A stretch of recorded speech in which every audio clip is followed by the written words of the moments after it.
How's it going, everybody? This is another installment of Us versus Movies. I'm going to be hosting this one. My name is Kevin, and of course, it wouldn't be a show if I didn't have Dustin with me. What's up, Dustin? A lot is up with this movie. That's right. This movie, Jack Frost, 1998. Michael Keaton, Kelly Preston, bringing. I can't even say this is a holiday movie, but that's what Us versus Movies is going to try to do. We're going to give you a holiday blitz, and boy, you're going to be surprised and or disappointed greatly. Yeah, we're starting strong. Let's just say that we're starting strong. Start real strong because this is directed by one Troy Miller. It was written by a bunch of jabronis. I'm not even going to go through it because it did that whole thing where it's like, hey, here's our story, and then here's some people to come and clean it up, and here's another set of people to come and clean it up, because a lot of cleaning was needed for Mr. Jack Frost. Yeah, and none of the cleaning really took. It's like when you clean something, you clean a little spot so well, and then you look to the left and your right, and you kind of realize you made more of a mess. Well, no, it's just that you realize now how disgusting everything else was. And you're just kind of like, I don't know. It's like when you clean up a murder scene, you kind of get that little blood on the handle, and then you look, and there's like a decapitated body over there, and there's blood on the ceiling. You're like, well, I don't think the Fabuloso is getting that up. Hey, Fabuloso isn't getting anything up ever, okay? Oh, dude, That's not what Fabuloso does. I know a whole bunch of people that would disagree with that. Well, they're wrong. All Fabuloso does is make everything smell like lavender, okay? It's it. You need something to smell like lavender? Fabuloso it up. Well, I'll give you what clean. Anything else? What I thought smelled like lavender was the potential of seeing one of my favorite actors, a Hollywood treasure, Michael Keaton, as the front man, the star of Jack Frost, going by the name of a character called Jack Frost in the movie, and that's kind of where the rocky start begins. But before we go any further, this is a Warner Brothers joint. It came out, like I said, in 1998. You're looking at 101 minutes on the runtime. Yeah, 101 minutes. Wait, hold on. You didn't say the one guy that wrote it that we need to point out, Kevin. Oh, wait, let me do these really uninteresting facts. Okay. Since this movie came out before we cared about budgets in 98, the guesstimation was from 40 to 85 million, which I really hope it was closer to the 40 side, because this stinker only clocked in 3.6 million. That's what we call in the industry a flop. No. That it got 34. Oh, I'm sorry, 34. It's a flop. It's still a flop. I wasn't trying to save it. Like it flopped. Like it made 7 million on opening. That's if you're an indie movie. And before everyone says, "Hey Kevin, what about that OST? That original soundtrack got a lot of jams on there." And I'm like, "Well, you're right." And I don't have those numbers, but when I hear the music beds in this song, no one was buying the sound. Listen, I've bought too many soundtracks in my life. Not once did I go, you know what, Jack Frost, killer fucking soundtrack. I need to get that shit. Now, don't get me wrong, it is, but it is a killer. It's got Jars of Clay, Lisa Loeb, Hanson's on there twice. That's right, check it twice. REO Speedwagon, Stevie Ray Vaughan, Fleetwood Mac, Swirl 360. What is that? What does that really mean?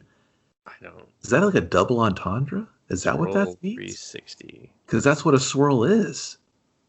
I mean, it was the 90s. It was probably just, we thought this sounded, I mean, cool. Swirl 360 doesn't sound bad, but yeah, when you sit to process it, when it's not your favorite band, you go, God damn, that's real stupid. Yeah. You know, what is your favorite band? You're like, Swirl 360 for life.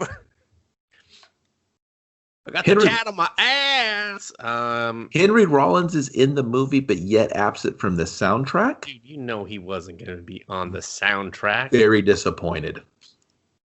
Here's the thing, Kevin. A successful soundtrack usually has a semi-successful movie attached to it. Debatable. this was a semi-success. Like, it's very rare that a soundtrack will out. You're more right than wrong. How about that? Yes, thank you. Fine. I'll take that. I think the stats would be on my side of saying that. Not always, but Henry Rollins is in the film. Yeah, but okay, you had Mark Steven Johnson, writer and director of Daredevil. Maybe he didn't direct it. Did he direct it? He at least wrote the damn thing. Nah, he directed it. And Ghost Rider, who was like, you know what? You did such a good job at Daredevil. Let's go ahead and give you Ghost Rider too. This motherfucker didn't work for 11 years after Ghost Rider.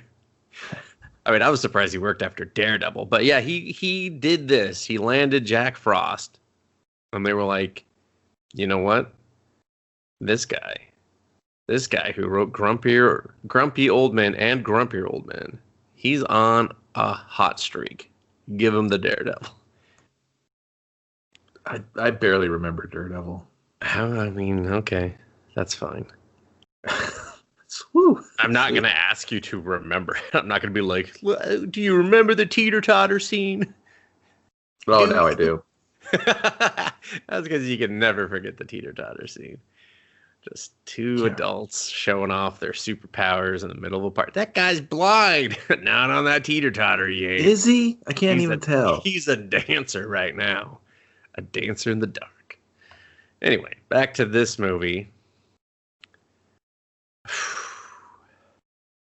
Jack Frost, Kevin.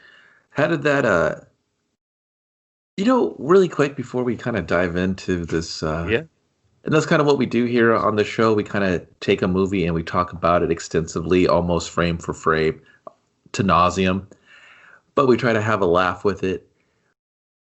The first thing, debatable and hopefully, the first thing that really hit me with this movie is not trying to force all the Zappa kids in it, which I was just like, I thought to myself, this movie, and I didn't notice it until the story progressed, it has the balls to have an hour and 41-minute runtime. The audacity of this shit. I stopped the movie. Dustin, he doesn't become a fucking snowman. Oh, I know. I stopped it too.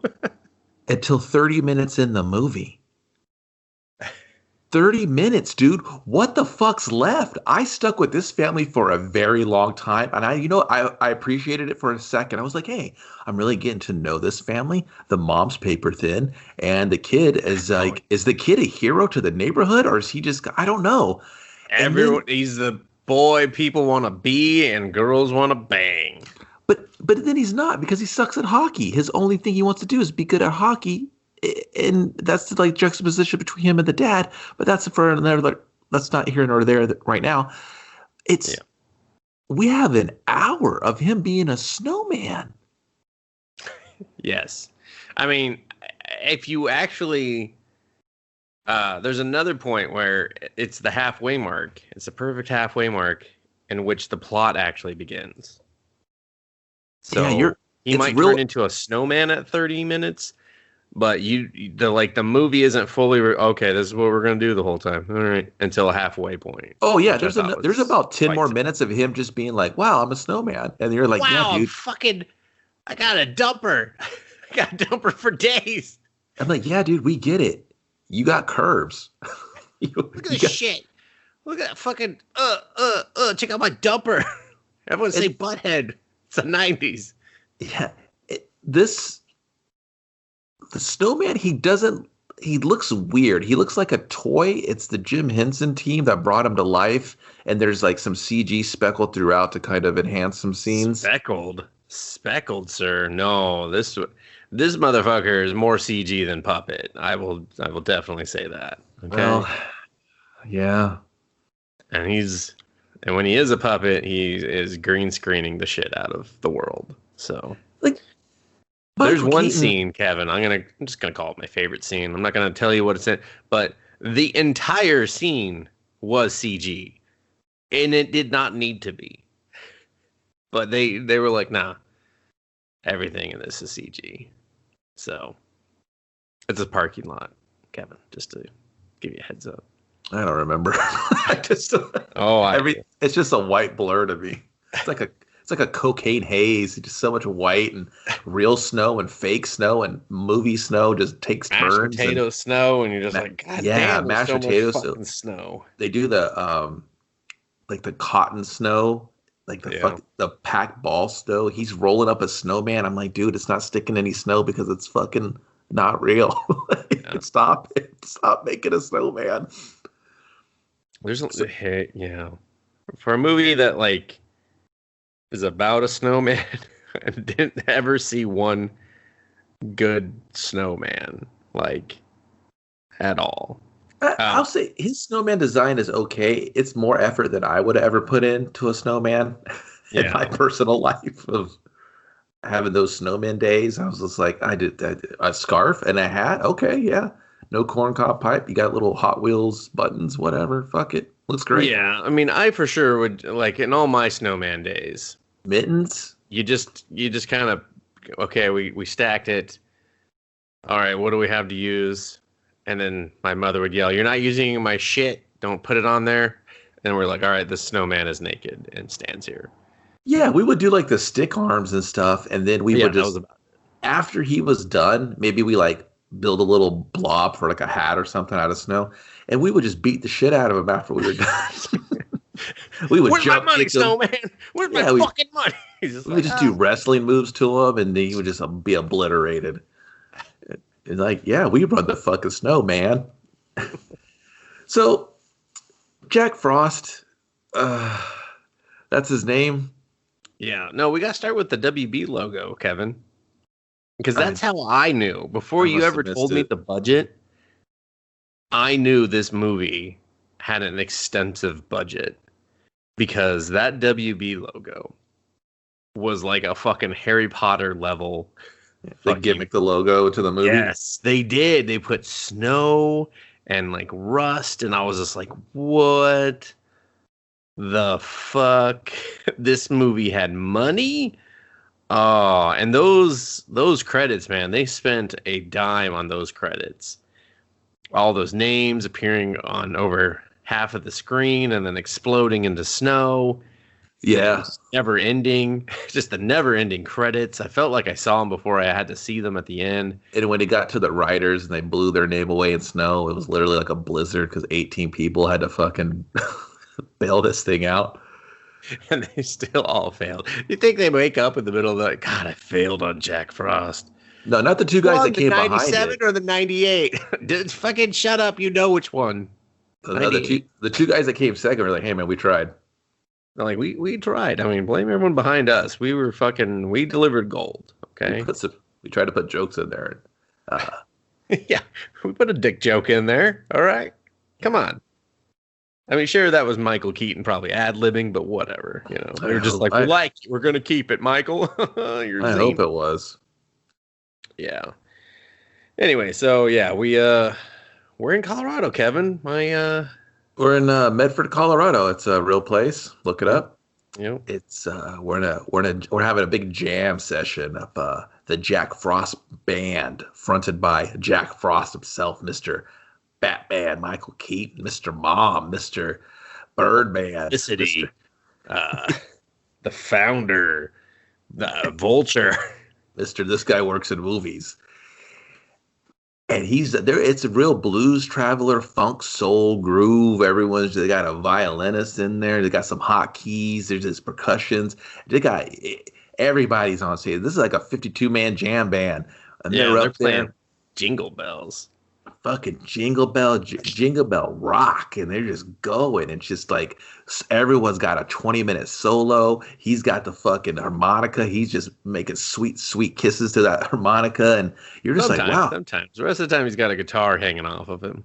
He's a triple threat, but he's got a 52-man band, and they're just going hard in the paint. And you're like, okay, and the people in the crowd, they're just like opening up the mosh pit and shit. They're fucking picking up they're windmilling and shit. You're like, God damn, they're fucking it up. Fucking kids are hanging off the rafters. The Jack Frost band is the real deal. This is how Denver, Colorado shreds to some funky blues traveler bullshit. And then one of the Zappa kids is in the crowd. He opens his flip phone. He's like, I'm a record producer. You gotta hear this. And he holds the phone up like a dickhead. The classic fucking, listen to this. It's amazing. And you're going to hear it through a shitty cell phone speaker. And the guy on the other side is like, hey, just get a recording, you fuckhead, because you ever play loud music in a phone, it's really hard to understand it. Especially in 98. Like, come on. Yeah, we didn't have no 5G yet. Shit sucked. Yeah. We had dial-up on our cell phones. It was terrible. Seriously. Like, that phone can't even connect to the internet. Come on. I can't hear nothing. Just record it, asshole. The Jack Frost Blues Band. They're doing their thing. And, man, you know what? That performance was so sick, Dustin, they just might get a record deal. Maybe. I don't know. But we'll think about it. We might bring it up later. Keaton was so extremely sweaty. Yeah. Through that entire... Like, it was disgusting amounts of sweat that they made him. I assumed that was the encore. And then he kissed the sweaty piano player's head. And I was like, yeah. And there was even more sweat on his head. Yeah. I was like, ew, dude. Come on, that's a lot of sweat and kisses. Okay, like tone back on one of them. All right, get dry then kiss. So yeah, that's my life rule. Get dry then kiss, then you can get wet again. All right, pro tip there. Yeah, and they might get that record deal, Kevin.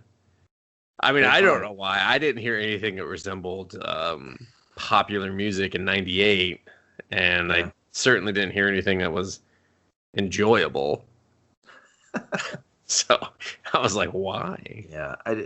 Like if it was like a killer rendition of a holiday themed song, I'd been like, whoa, somebody bottle that lightning and let's sell it. And then I could be like, oh, hey, they want us to do like a Christmas album or whatever. I'd be like, all right, that's very theme appropriate. Yeah, exactly. Like I was like, oh, that's like, is that his struggle? He wants, because of his name, he has to do holiday music all the time, or he just likes to do holiday music occasionally. Okay. Yeah, I thought that was the gimmick. He's just like, hey, Jack, maybe we should, play some modern rock or some, butt rock or whatever. You want to play some Saliva songs? And Jack's like, you know what, man? Let me put out the Butthole Surfers for you. They're horrible, but maybe we could step it up a notch. But no, Jack's sticking to the ho ho ho's. But that's what I thought. He was all in on that. But while we debate Jack's love for holiday tunes and 52-man jam bands, we got to teleport all the way to Medford, Colorado, real town. And we're with Charlie, his son. Well, first we're with the plow guy, though. The plow guy? The plow guy is driving. That's how we zoom in, because transition to the town. Yeah, we transition to the town to the plow guy. I think this is important because the plow guy shows up like 400 fucking times, I feel like, throughout this movie doing nothing. He's a consistent plow guy. Yeah, and he is listening to Central Colorado's classic rock station where they are playing the brand new Jack Frost song. That's true, that they recorded. Yeah, and it had an amazing quality for a live performance. I will say that. Didn't the DJ say like, hey, I don't know how we got it, but fuck it, bootlegging? Yeah, he was just like, don't you fucking ask for Sue. He's just like, when did they get a record deal, Sue? And I was just like, I don't know, maybe give it a few minutes, motherfucker. I'm sure it's fucking part of the plot. Like, you ain't seen the runtime, it won't be a few minutes. I mean, it'll have a degree of effect on the plot for sure. So, and then we're just like Charlie, who's just like, where the fuck's my dad? And his mom's just like, hey, Charlie. Oh, no, don't they go to the school? Oh, I'm sorry. Charlie comes out of the school because it's Christmas break, we gotta do this sequence. Yeah, and then everyone's like, see you later. Have a great Christmas. Bye, teacher. I thought we were going to, see that teacher again. Like, they zoomed in, and they gave her, they were like, this is your moment. Tell that child bye. She's like, believe it. Tell that child, see you next Christmas. And she's like, see you next turkey, Thanksgiving, Halloween. Fuck! Fuck, whatever break this is, I'll see you in hell. And then you pan over and we meet Charlie. And everybody's like, bye, Charlie. See ya. Have a great blah. He's so dreamy. Yeah, and then he's kind of like cock of the walk. He's like, yeah. Cool, he's got the 90s part, Yeah, my dad's in a jam band.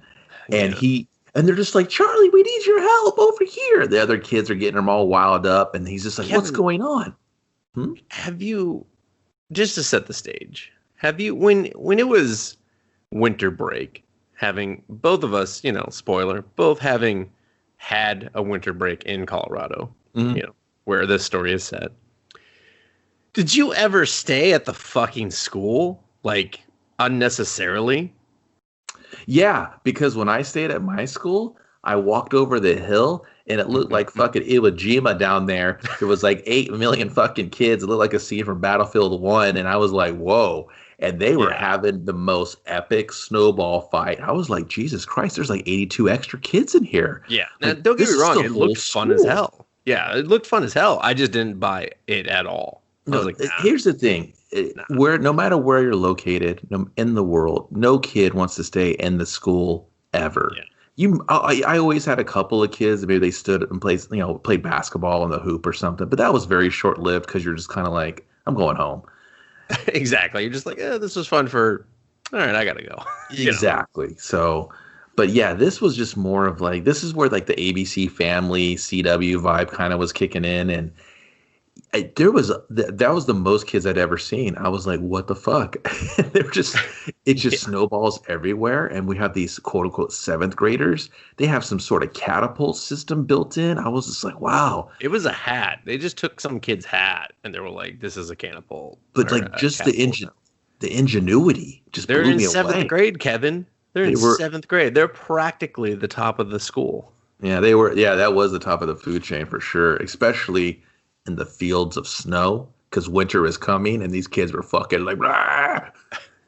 Yeah. And then the little girl goes up to she's like, fucking Charlie, you gotta save little dipshit, he's down there. And he's got some sort of dipshit built an igloo in the middle of the fucking field. He's getting hammered. We're gonna lose the fucking. He's getting so lit up. And they're like, you gotta fucking outsmart the bad guys, Charlie. And I was like, man, another protagonist named Charlie. And he's down there. He's like, all right, bravo team. He grabs his little scrub friends that are on his hockey team. We find out later. And they got like a little foxhole they're in. And he's like, okay, I need you to go over here and distract it and get pelted by 15,000 ice balls. So we can stop this one kid from getting pelted by 15,000 ice balls. I was like, just tell that kid to fucking run. Like, hey, dude, run. You made a bad decision. This is the consequences. You run across the field. Why are we saving you? Do you grow up to do something important? I thought it was like, is it his little brother? Yeah. It's just some fucking scrub, man. I was just like, scrub. Charlie should have just stood up there with his fucking knee cocked on top of something. On another kid's back, I'll say. And just been like, fucking war is hell. And just fucking smoked a stogie and then pointed towards the bully and was just like, I'll see you in hell. And then someone hits him in nuts with an ice ball. Yeah, exactly. Hits him in the nuts. And he doesn't even flinch because he's just like, I'm a boy. They haven't dropped yet. I've lost my nuts many moons ago. He's like, I think this is my first snowbite war. Yeah, so and it won't be my last. It's real Ron Howard and shit, snowballs, and kids are laughing in the music bed, and they fucking just start pelting this kid in the hoodie and the zip up and stuff. It looks like the kid from like Christmas Story just getting rocked. And the other kids, I'm just like, what are you doing? Just have some cover fire. And then this guy can like, run out. And this other dude's in the little kid they're trying to rescue is in the fetal position. And fucking Charlie runs over there. He's like, all right, Maggot, what the fuck's wrong with you, Maggot? Talk to me. He's like, I'm having a horrible day, sir. I am straight up not having a good time. And then Charlie grabs him. He's like, let's go, let's move. And then the main nemesis, Roy Buck, like the real like crazy town looking kid. He has like the 90s goggles. Yes. Yeah, spiky the 90s hair, baggy Jankos, the chain necklace. Kid so fucking classic 90s. Classic late 90s. It's like you would be so proud of him if he wasn't such a monster. Exactly. I mean, on a side note, deeply tragic backstory for this kid. Deeply tragic. So they use it in such a shit fuck way. Oh my God. I was just like, wow, that's okay. Just go save your dad, Charlie. I don't even give a fuck anymore. Like, what's the point of caring? Jesus Christ. Yeah, you'll find out Medford, Colorado, real town. It's just a town without a lot of dads, I guess. Yeah, you think they'd have like more than one snowplow? I mean, at this point, like, it's real fast and loose if you're trying to be a dad in that town. Yeah. So Charlie gives the whole this like kind of stands up for the basically the little scrub younger kids in the lower grades, and Roy Buck's like, you know what? This Charlie, he's trying to step up. He thinks he's the shit. I'll show him the shit. So Charlie's all baby facing himself to the other kids, and Roy's like, I'm the fucking heel of this town. Do they load up? They hit him with well, Charlie already has his snowball. Oh, it's behind his back, right? And yeah, and is it Rory? Yeah, Rory. I think Rory. It is Rory. He starts to make his snowball because he's doing his little, I'm the bully, I'm the big guy here. Yeah. I'm gonna just do that. Everyone's gonna laugh. And then the minute he turns to do a snowball, then just like a really bad hit to like the shoulder. It super sucked, dude. I thought he was gonna like spike it on his head. Just like every shot that that Charlie does, it always hits the pole. So, and I thought he was gonna like put a concussion on this kid. Like I was like, this Charlie kid runs shit. I mean, and that was pure ice too. So I mean, it definitely would have fucking caused some sort of damage. I wanted Roy to go out on a stretcher. That he had to do a stretcher job for Charlie. He's like, oh no, I'm down, not another one. I'm like, yeah, you gotta. He's like, man, fucking, all right, just for you though, all right, Charlie, because I know you'll get me back later. He's just like, I won't. I won't. Shit. So Charlie's like puffs out his chest. All the kids praise his existence and thank you for saving us from the tyranny that is Rory. And Charlie's all... Even though we openly and willingly engaged in the snowball fight after school when we could have been just at home or doing anything else away from school. Nintendo, the Sega's out. Go play that. So Charlie's like, yeah, I'm going to go home and do family things. This is a family movie. So he hustles home. And then, he's like, Dad? Dad? No dad answers him, but he continues for like every room of the house. Dad, you over here. Dad, you over there. Dad. And then we see jeans hanging out from underneath the kitchen sink, Kevin. Yeah, real loose and baggy, real androgynous. Who could it be? It is Mom. Mom, played by the late Kelly Preston. It's beautiful breast Preston. Jesus Christ, man. She died of breast cancer. Oh, wow. How could you say that right now when I'm trying to compliment her? Because of the way you said it. God.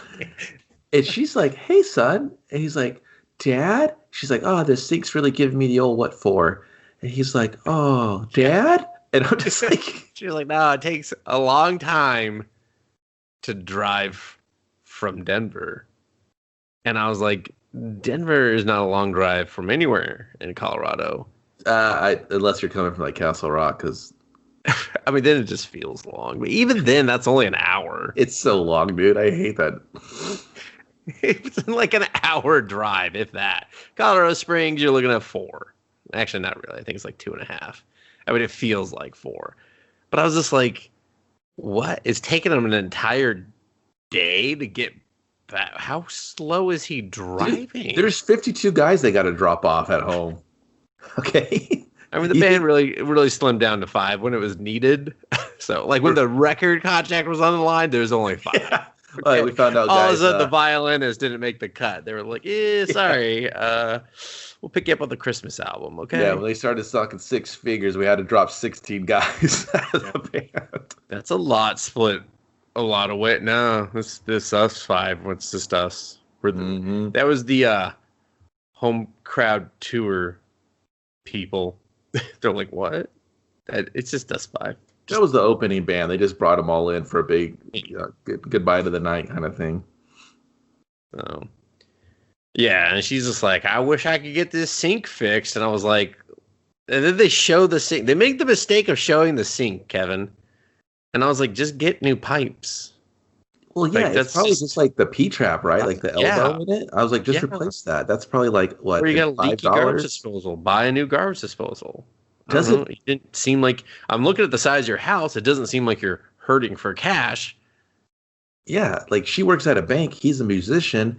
And here's the clincher that really kind of took me out of it all. The whole subplot with the sink is Jack, one of his fellow bandmates and their close friend, works at a hardware store. Yeah. What the fuck? I mean, he couldn't cut a key safely to save his life, but listen, I cut keys. I know how to cut a key. I'm not a key guy, but I can cut a key. I thought he was sharpening a knife. Like, yeah, dude. And the way he was just like laughing and looking at that, and that guy was just like, thank God he fucking left, because oh my God, I thought he was gonna kill me with that fucking. I was like, no safety goggles at all. Yeah. Come on, real fuck it. Yeah. Real looking for that OSHA check. Seriously. I'm looking it up, Kevin. It looks like. Hold on. Let me get this right. It's a 4-hour drive from Denver to Medford. It took him all day. It took him all day. He did. Listen, man. He had no urge to get back home to that family. He probably hit up his buddies in Denver. He probably went to fucking the 16th Street Mall. He probably did other local tourist locations. He probably went to the Capitol. 20 hours by bike, just in case anyone wanted to know. He probably rode the light rail they got now. He probably went to Park Meadows. It's kind of close. Not really. Yeah, it's kind of close. Yeah, no. Anyway. Yep, so Dad's not there. Sink's broken. Remember that, everyone. Put a pin in that. Put a pin in that. That's what I just kept telling myself. I was like, oh, put a pin in that. We'll be back. We'll circle back around to that. And then finally, Dad shows up. And I was like, that car is not safe for those roads. Like, I've seen way too, like, we're talking like 4-foot snowbanks that this plow's pushing out of the way. And you're driving a classic car up here? Nah. Dude, you drive what you got, man. That classic car is probably heavy. It's safe on those icy roads. It was well maintained, and the bottom would rust out in 98 on a fucking snowy road when they were still putting salt on everything. No. We don't. That thing was... What? We don't know that. No, I know that. I do know that. But yeah, he comes, and then his wife comes out. And they have their cute, we love each other. We have a wholesome relationship moment. They do a little kiss joke where he's like, I could use some chick. I could use some lip gloss. I could use it. I could use this scene written by some guys that's maybe never kissed a girl. I could certainly never kissed a girl. They were just like, do you want to practice on each other before we write this scene? And they're like, nah, let's just make out with your own hand, okay? I'm sure it's the same. No, dude, but I want some of your lip gloss, and I don't really have any. It makes your lips go popping. And he's like, what? He's like, that Dr. Pepper chip bomb. He's like, are you starting to say lip balm? He's like, yeah, why don't you rub some on me? He's like, I only have mine. But there's some on your lip. There's like a little extra chunk. Does it taste like Dr. Pepper? No, it tastes like my spit right now. I've been licking it. It tastes so good, like Dr. Pepper. But can I try it? And spit, though. Here, let me put some on your thumb. And scene. And scene. Now, Keaton, get in here. And he's like, I'm not saying those lines. This is fucking stupid. I demand a rewrite. No, it's a very like, yeah, I've never dated a girl. Let me see if this line floats. But it's like, you're married adults. It tries to be cute and wholesome. It's supposed to have like an innocent fun to it. Like, oh, they're still kind of a lovely couple. They're really intimate still. And they're not like your traditional, oh, I'm a bitter married couple. You're always out on the streets chasing that music dream, Jack. Why don't you grow up? She's really supportive. And it kind of, I will say the one thing that scene does well, it does kind of give you all of that in that moment. For sure. Yeah. It does. It doesn't change the corniness level, though. No, corny by all means, with the exception, like, okay, they play it for corny. It can be corny. They're the corny couple. That's fine. But they really kind of go back to their love a lot. And then like way more than a love for a son and a father, I'll say. Yeah, like I get it. There's a big family love there. But when it goes to snowman time, I think it just kind of gets really like, fuck love, fuck my family. Like, I don't, like, I got a lot of questions when he goes into a snowman. So you and me both. Also, my son, who I was like, this is a family movie. I can get away with watching this one with him. It's a dark family movie, dude. It's a very dark. All of his questions were about the death, dude. I was just like, well, I didn't see this coming. Thanks a lot, fucking Jack Frost, you god damn it movie. I thought you already saw this movie before too. No, so I forgot. Just to jump ahead for a minute, because Kevin's saying as he becomes the snowman. Everyone seems to kind of remember and know that part.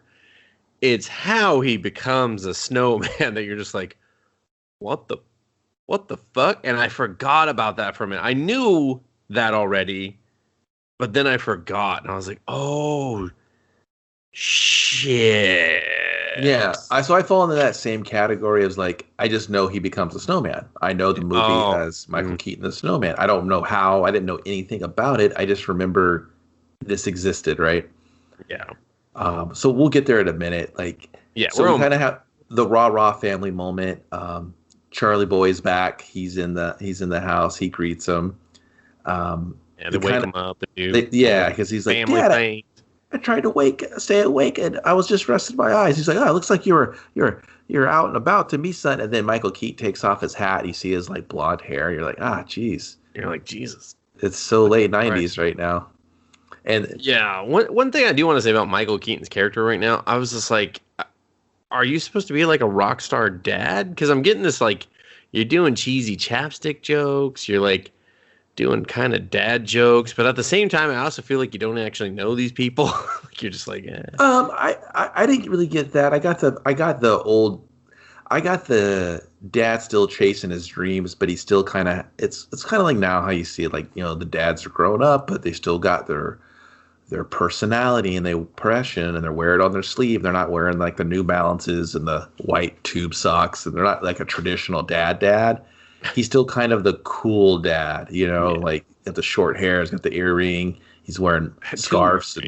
Yeah. So he's wearing the fedora before the fedoras were just really full force back and still bad. He's in a blues band, dude. Like he looked like he was in a blues band to me. I looked at him and I was like, blues band. Who would have been perfect for this blues band, Kevin? The Bacon Brothers. I don't want to watch any more movies with them.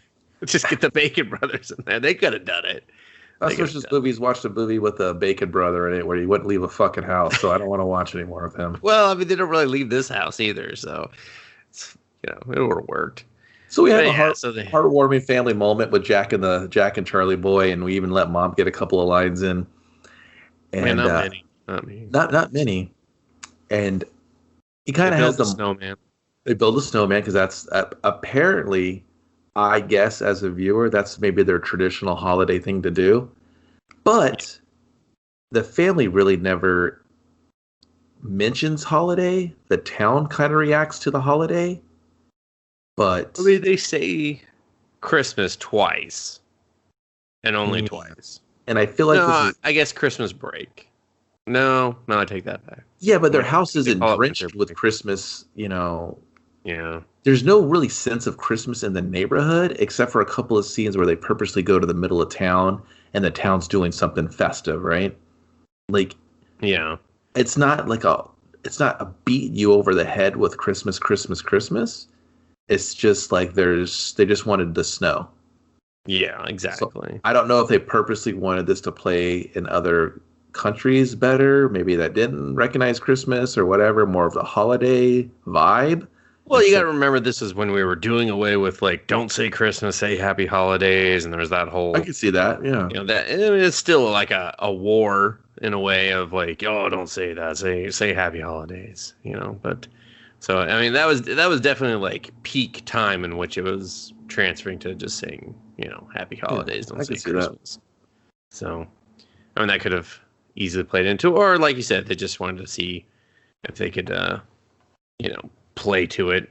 I really felt like the way the movie plays out, they just wanted it at that time of year so they can explain why there's snow. That's all. Exactly. Yeah. I mean, it's like Frosty the Snowman. I don't think Frosty the Snowman actually takes place at Christmas, but it's a Christmas movie. I think they were almost trying to do that same thing of like, Let's just put a hat on this goddamn snowman and have him run around town and whatever. Yeah, so they they build the snowman, and then the kid, they're like, this scene's still not over. We're still meeting the family, and he's putting them to bed. And then the way Michael Keaton lays on this bed so comfortably, I was just like, damn, Michael, you're selling me on Cool Dad right now. Cool Dad would just sit on your bed like that. Yeah, Cool Dad. He was just like, I'm the fucking coolest dad. He's Cool Dad. Cool dad. Yeah. He also tried to give the snowman a dick. Yeah, and the kid was like, Dad, WTF? I thought you said hose. Yeah. Get it? Penis. He went real PG on that PG-13 on that ass. He was just like, I just got us bumped. Suck it. He's like, Dad, this is a PG joint. He's like, my bad, dog. My bad. I just, that's just that's Keaton for you. Mm-hmm. Like, did you just say that about yourself? He's like, if you were Michael Keaton, you'd understand that. But you ain't, so you won't. You ain't. So then the kid Charlie asked for a gift, and he's just like, "Do you have a gift for me?" And then which seems to be a thing. Sorry to interrupt, because he brings the wife home some chocolate that she loves. Yeah. I was just like, every time. I mean, you were just in Denver. That's a 4-hour drive. Good chocolate. I mean, I guess. But yeah, so it does seem like, it's the thing of like, here's the gifts and blah, blah, blah. And so he gives the kid a harmonica. He looks at some hockey poster, makes up a fake story, but then eventually he's just like, yeah, that was the first harmonica. I got that the day you were born. And I was like, weird. Where the fuck did you get a harmonica? He tells you across the street, dude. Were you listening? Oh, cool. I guess I didn't hear that. I was like, wait, why are they selling harmonicas across the street from a fucking hospital? He went to a music store. Across the street from a hospital? Who the fuck's putting a music? That music store's out of business. I'm just saying. Location. That's not it. Nah, man. The music will find you. It was a magical music store. I mean, I would have believed that more than anything. But yeah, he's like, this is a magical harmonica. It's my first one. Nothing plays like it, kid. Nothing plays like it. Right, guy? and he's just like, all right, yeah, you play that, I'll hear you, I'll come, and then he plays it, and you're just like, okay. Finally, we're out of this opening scene. Not so fast, viewer. Now we gotta go. He does a dad joke. He plays it, and he pops his head back, and he's like, I heard that. And Michael Keaton, Mr. Jack Frost, is wearing like a potato sack while he brushes his teeth. It was like I was like, what the fuck happened? Weird baggy sleeveless number. And then his wife's like, get over here and pipe me. First of all, his boots were still on. He was going to do some piping, dude. All the way. I was like, dude, you were outside building a snowman. Take your goddamn boots off when you get inside. That's snow everywhere. Those floors are ruined. They're ruined and stinky. I didn't appreciate that. And Gabby's like, give me the pipe. Give me the corn cob pipe, snowman. This scene was very awkward because I was like, the way she lays on the bed and just like throws her arms back, like, take me. I was like, what's happening? And then they actually show him crawl on top of her, and I was like, they fade out really fast. They do, but I was just like, what's the rating on this movie? And she's like, sing me my fucking song. And Michael Keaton, God love him, but he's not a singer. He's not a singer. No, he's not. But that song got Gabby's little goo gob wet, so that's what she wanted, so that's what she got. Yeah. Yeah. That's what she wanted. That's how she knew it was time to go to the boneyard. It was just like, ding, turkey's ready. He's like, what? That's weird. It's not gonna stop me. I'm lonely. Hey, Gabby, let me sing some of that little goo gob. I'll sing you the song and get you goobling. She's like, oh, I love it. I love it. I love it when you just talk fucking random gibberish to me. Fucking gibble gap, huh? I didn't say that. Yeah, whatever. Close enough. Get in here. And and he makes some promise to see his son at hockey, and I was like, oh, put a pin in it. Put a pin in that because that's the biggest. It took too long to commit to that. So that's the biggest not gonna happen. Yeah, it was such a weird. I was just like, why are you trying to force this? We know he's talking about a record deal and life changing, and now that's the next conversation. Yeah, you're right. Yeah, he's like, this might be really it. I'll buy you a Porsche. I was like, you live in the mountains. You're gonna die in a Porsche. Yeah, well, I mean, you're gonna die. She's gonna die in a Porsche. Ah, dude. And she's like, I just take like Porsche makes more than one car. Not in '98. They don't. Not for the mountains, man. Dude, you act like they're in the fucking Himalayas. Dude, did you see those roads? You only saw asphalt when it was convenient for the story, okay? Yeah, dude, it was typical. Not doing his job. Yeah, it was typical. We don't plow in front of people's houses. They live in that fucking far back neighborhood like my mom did, and they don't plow back there. They go, you figure it out. You figured the fuck out. Yeah, I know. I lived on dirt roads. I mean, they were just like, see ya. You know, when the sun comes out, I guess. Hillbilly. You're fucking home. Get an ATV. You're not going anywhere. But yeah. So next morning, I have a real problem in this scene. So he's like, his chemistry with his son is really good. Like, don't get me wrong, Michael Keaton fucking has chemistry with a wall. Okay, it's the fact that you're telling me he's been your son for how many years, and you've never taught him this J shot. I felt like you never even once did hockey with him, and yet you know hockey really well. So is this kind of like... Here's how this goes, Dustin. I'll help you with this one. Okay. So he's cool dad, right? Yeah, cool dad. Cool dad knows anything and everything when he needs to know it. He knows his son's into hockey. He doesn't have to know a lot about hockey. He just knows how to drop something really cool he made up called the J shot.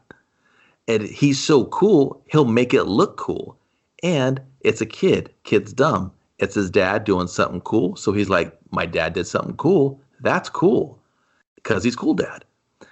So when cool dad dropped, he could have like took that puck and just threw it against the wall, been like, that's the shot. The kid would been like, wow, that's what we're doing. So, it could have been anything. He's like, oh, that seems like not legal. Yeah, it didn't matter because he's cool dad. Cool dad says you can do it. That's what the kid's doing in the movie. He's going to risk it all for an illegal move. And it's cool dad. So that's it. He didn't have to know shit about hockey. He was like, yeah, you got a Wayne Gretzky poster, whatever. He makes a wine now. I'm not interested. And that's it. He's a shit fuck coach. Wait till he coaches the Phoenix Coyotes. One season. Loser. Because that's what cool dad does. Not a great coach. Might be a great one, but not a great coach. He makes critiques about stuff that he doesn't have to know anything about hockey. Well, he just has to know a little bit. Here's the thing. I get that all that was to show that he was kind of a flaky, borderline deadbeat dad. No, it's just that Michael he's not a deadbeat dad, and they were too lovable or loving of him for me to buy that. Is the problem? I don't think deadbeat is the right thing because he's supportive. He's there. I just think he's focused. He's trying to be everything to everyone, right? He's trying to be there for his band. He's trying to chase his own dreams. He's trying to be a good dad. He's trying to be a good husband. Because they showed us all that for about 35 minutes. Because I saw it all for 35 minutes. And 35 minutes. And you're kind of waiting for like, how do you make, like you said, how do you make him really kind of a bad guy? Like, because he's not a bad guy. He's a cool dad. He's nice. He's really putting in the effort and the time, Yeah. And can we just talk about the dog not being chained up? He's always in the front yard. Dude, that dog fucking sucked. Let's talk about they announce the dog's name, and then you go into the house and you see a poster that says Chester on it. And I was like, okay, I guess that's where they got the name from. And then no one ever confirmed that for me. I was just like, can someone confirm that the dog's named after the name on the poster? Can someone confirm that? Like, I love dogs, but he might have been the worst movie dog I've ever seen. Though I will say he had the best name ever, Kevin. Did you catch it in the credits? No. Mr. Chips. And I was just like, okay, Mr. Chips, you won me over. Did he get into a bag of salt and vinegar Lay's? And they're like, that's his name. Salt and vinegar Lay's? Salt and vinegar Lay's, come here. I was just going to say Mr. Chips, but yeah, I guess that works too. Okay. Lay's is like, no, that doesn't work. PepsiCo, lawyers, we're coming for you. We're coming for you. All right, I'll change it to Mr. Chips. Oh, that's really good. We should have Should have gotten that first. We should have called a brand of chips, Mr. Chips. We fucking suck. We're stupid. We're never gonna make any of the monies. So I think that's like the thing, right? Is like you're kind of dog did suck. You're right. Sidebar, the dog's terrible. So that was the big point of like Jack Frost. He's not a bad dad. He's just being selfish for a moment, maybe when the son kind of needed him the most. And that's really kind of his only bad parent move, right? Yeah, he's like, we're gonna go to the studio. We're doing some recording in the studio. I was like, you don't have a record contract. What are you recording, assholes? Like, do you just mean band practice? Well, what I think would have helped that scene is if he told the family, hey, we want to cut like a 5-song demo because I had one of the Zappa kids in the audience and we're going to probably try to do something with it. We want to give them something solid. I want to go cut a demo with the boys. We got to go to Denver because God knows there's no recording studio out here. And then they would have been like, oh, he goes, come on, guys, I'll be home for Christmas. We'll do something big when I get back. I would have been like, all right, yeah, go for it. Definitely won't promise to be home by 4:00 for your hockey game, Charlie. But I will. and I'll kind of halfway show you the J shot. It's kind of like I'll get you excited for it. You'll get a little J shot stiffy, and then I'm like, see you later. Just like with your mother, always leave you wanting more of the J shot. J shot blue balls. Yeah. Cool dad out. Yeah, and so then we see this like. Oh, then we go to the hockey game, right? Yeah. So Cool Dad takes off with a not cool British friend who also has an earring. They're just a weird couple. They're just couple. Old dudes. It's a Mac. They just Mac just and old, Jack. They're old rock dudes Jack that just they should be acting their age, but they choose not to because they're cool. Yeah. And so then eventually we get to see Jack in the studio. Thankfully, we don't have to hear any of their music because they're playing completely different recording artist. And here's the thing. For them to be all recording live in one booth like that is very rare. Usually you track each instrument. So you're not going to go in there and all play live like that. That's super rare, if at all, to do that. Because anyone that's producing that is not. Unless I was like, do you guys got studio time issues where you got to get it? Apparently not, because you missed the game. But we would track guitars, we would track the piano, we would track vocals all separately, and then we would mix that, right? Kevin, let me help you out with that. Okay. This is the Jack Frost Band. Oh, all right. Jack Frost Band. Mm-hmm. We jam. All right. I can't just go in there and lay down 16 minutes of a guitar solo, okay? Without for a feeling Christmas song. For a Christmas song. Without feeling the fucking piano keys being hit. Without feeling the ivories being tickled. Wow. And the drums being rat-a-tat-tatted, okay? I can't just go in and do that, all so right? This is the Jack Frost Band. All 15 of us, until the contracts are signed and we go down to 5, have to be in the booth together. So with just an inquiry, with all 15 of you, do you guys need the energy off each other just to kind of fuel the energy of the Jack Frost Orchestra? Yes, we got to feel the rhythm. Okay, we're all drinking kombucha together. We're definitely sweating together. Like, did you see the sweat? We're fucking sweating a lot. Actually, track number 4 is called Definitely Sweating. Definitely sweating. You know, each CD that we sell comes with a little baggie of sweat because there's just so goddamn much of it. We figured bag it and sell it, you know. Song number 6 is like, we're going to make you sweat. That's a hidden track because we only did a 5-song EP. But you get what we're putting down, right? You're going to sweat. We had a little bit of room, but not enough to really want to sell 6 on that album. So just hidden song. You got to keep listening. Thanks, guys, for putting me in my place. I thought I knew a little bit about music. Apparently not with the Jack Frost Band. All right, the guy's name's Jack Frost, and he decided that was a good enough title for the band. Okay. Yeah, wouldn't you just always be stuck in the holiday section? Yeah, that's where I thought they were going with it. They were just kind of like, they acknowledge it for half a second that he's a snowman named Jack Frost, and I was like, okay. And then they just were like, carry on. Never look back. We acknowledged it. That's all you get. No more. Yeah.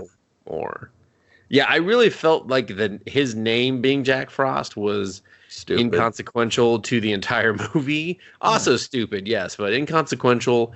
And really, you could have probably just called this movie Jack Frost still, and no one would have added a fucking eye. I would have took Jackson Frost. You know, then I could be like, oh, you little movie, you're being crafty. You know what I mean? Like anything, but just like really straight up Jack Frost. I was just like, wow, just fuck it, right? Yeah, and then the best you could come up with was Charlie Frost for your fucking kid. It sucked. Just Gabby Frost. I was just like, what the fuck? Yeah. I felt sorry for her. Who wrote this? A child that's never kissed a person before? Oh, yes. Hey, Mike John Stevenson. Not right. That was Mark Steven Johnson. Whatever. I mean, it's like the dude's got like 3 first names, and I don't fucking care. Take the middle off. No one cares. No, this is distinguishing you other than just being like, I can instantly see that. Be like, Daredevil guy. Yeah, fucking sucked. You know, if that was his goal, accomplished. Move on. But yeah, now we're doing the band. We've got a hockey game going on. Enter one Henry Rollins, who is the hockey coach, and I don't really know if he was supposed to be funny or in the same movie. No, exactly, dude. So you're like, are they gonna have his name's Sid Gronick or whatever? Yeah. And are they gonna play him for comedy? Is he the overbearing, like, you know, is he the anti-dad, or he's just like the bully dad to the bully kid, or you know what I mean? Like, where does he fit? And he's just a coach, and he kind of does this weird thing later on. Okay. Yeah, I mean, there's also a dick joke too. Dick Gronick. I must have missed it. Yeah, well, he starts back. He's like, because he doesn't know who his kid's coach is. He's just like, Dick Gronick. That guy doesn't know shit about fucking hockey. That guy. Oh, man, you know what? You suck, kid, because, like, your coach is a piece of... He's like, no, Sid Gronick. He's like, oh, Sid's real good. If he could stay out of jail. And I was like, this is all interesting details. And then it was like Henry Rollins. I was like, is that it's okay, whatever. Fucking... Yeah. Listen, I like Henry Rollins. I don't particularly find him... Yeah, I don't mind Henry Rollins at all. I think he's very serviceable as an actor. He's a great front man. I just think there was no real character for him. He was just kind of like a guy. Like he was just there in a way. Coach guy, you know. But he really wasn't. He wasn't. Yeah, he was like play clean and fucking, you know. All right, get out there. Have fun. Yeah, he said something kind of maybe like play clean and have fun or something. I don't know. Yeah, but he wasn't over to the top. He wasn't like nothing was being played for laughs. He was just he just existed. I mean, he just kind of has an intense demeanor. So you're just kind of like, okay, he just has that presence, right? Yeah. I just really didn't get anything from him. And then Charlie hits the ice and he's terrible. I thought he would be like really good, and he just couldn't land that shot, or just he got in the zone, got past that red line or the blue line. He was just like and then he chokes. So I was like, oh, is Charlie just a choke artist? Dad's home and I got a fucking harmonica. No, he is. He's a huge choke artist. But I thought that's what he was trying to overcome with the hockey goal, right? And then like Dad teaches me the J shot, it builds my confidence, and that's how you know what I mean? Like there was no growth for him. It was just no. It was just like, put a pin in it. We're going to come back and do these scenes. It's not even put a pin in it. It's just like, this is what you think we're going to do as a traditional kids movie or family movie where everyone learns a lesson and grows and be a better family unit. Nope, they're just like, here's some stuff. Here's some stuff, and now we're going to do it with a snowman. Like, that's it. That's all it is. Yeah. That's what I'm saying. Just put a pin in it. We're going to revisit this scene, but with a snowman. Yeah, we're going to revisit this scene, but with a snowman. You know? It's just like, and there was one point where I was like, oh, okay, like, so you want him to, like, learn and grow and be the man of the house? Oh, that shit. Right. Fuck it. You know, they were just like, fuck it. Nah.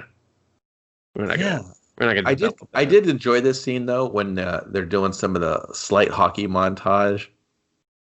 And they're kind of cutting back to Jack, and he's just kind of stressing out that he's running out of time. And Charlie's just head's not in the game because he keeps looking for his dad. We see the game clock counting down. We see Gabby. She's kind of worried. She's like, oh, no, I know he keeps looking for his dad. His dad's not here.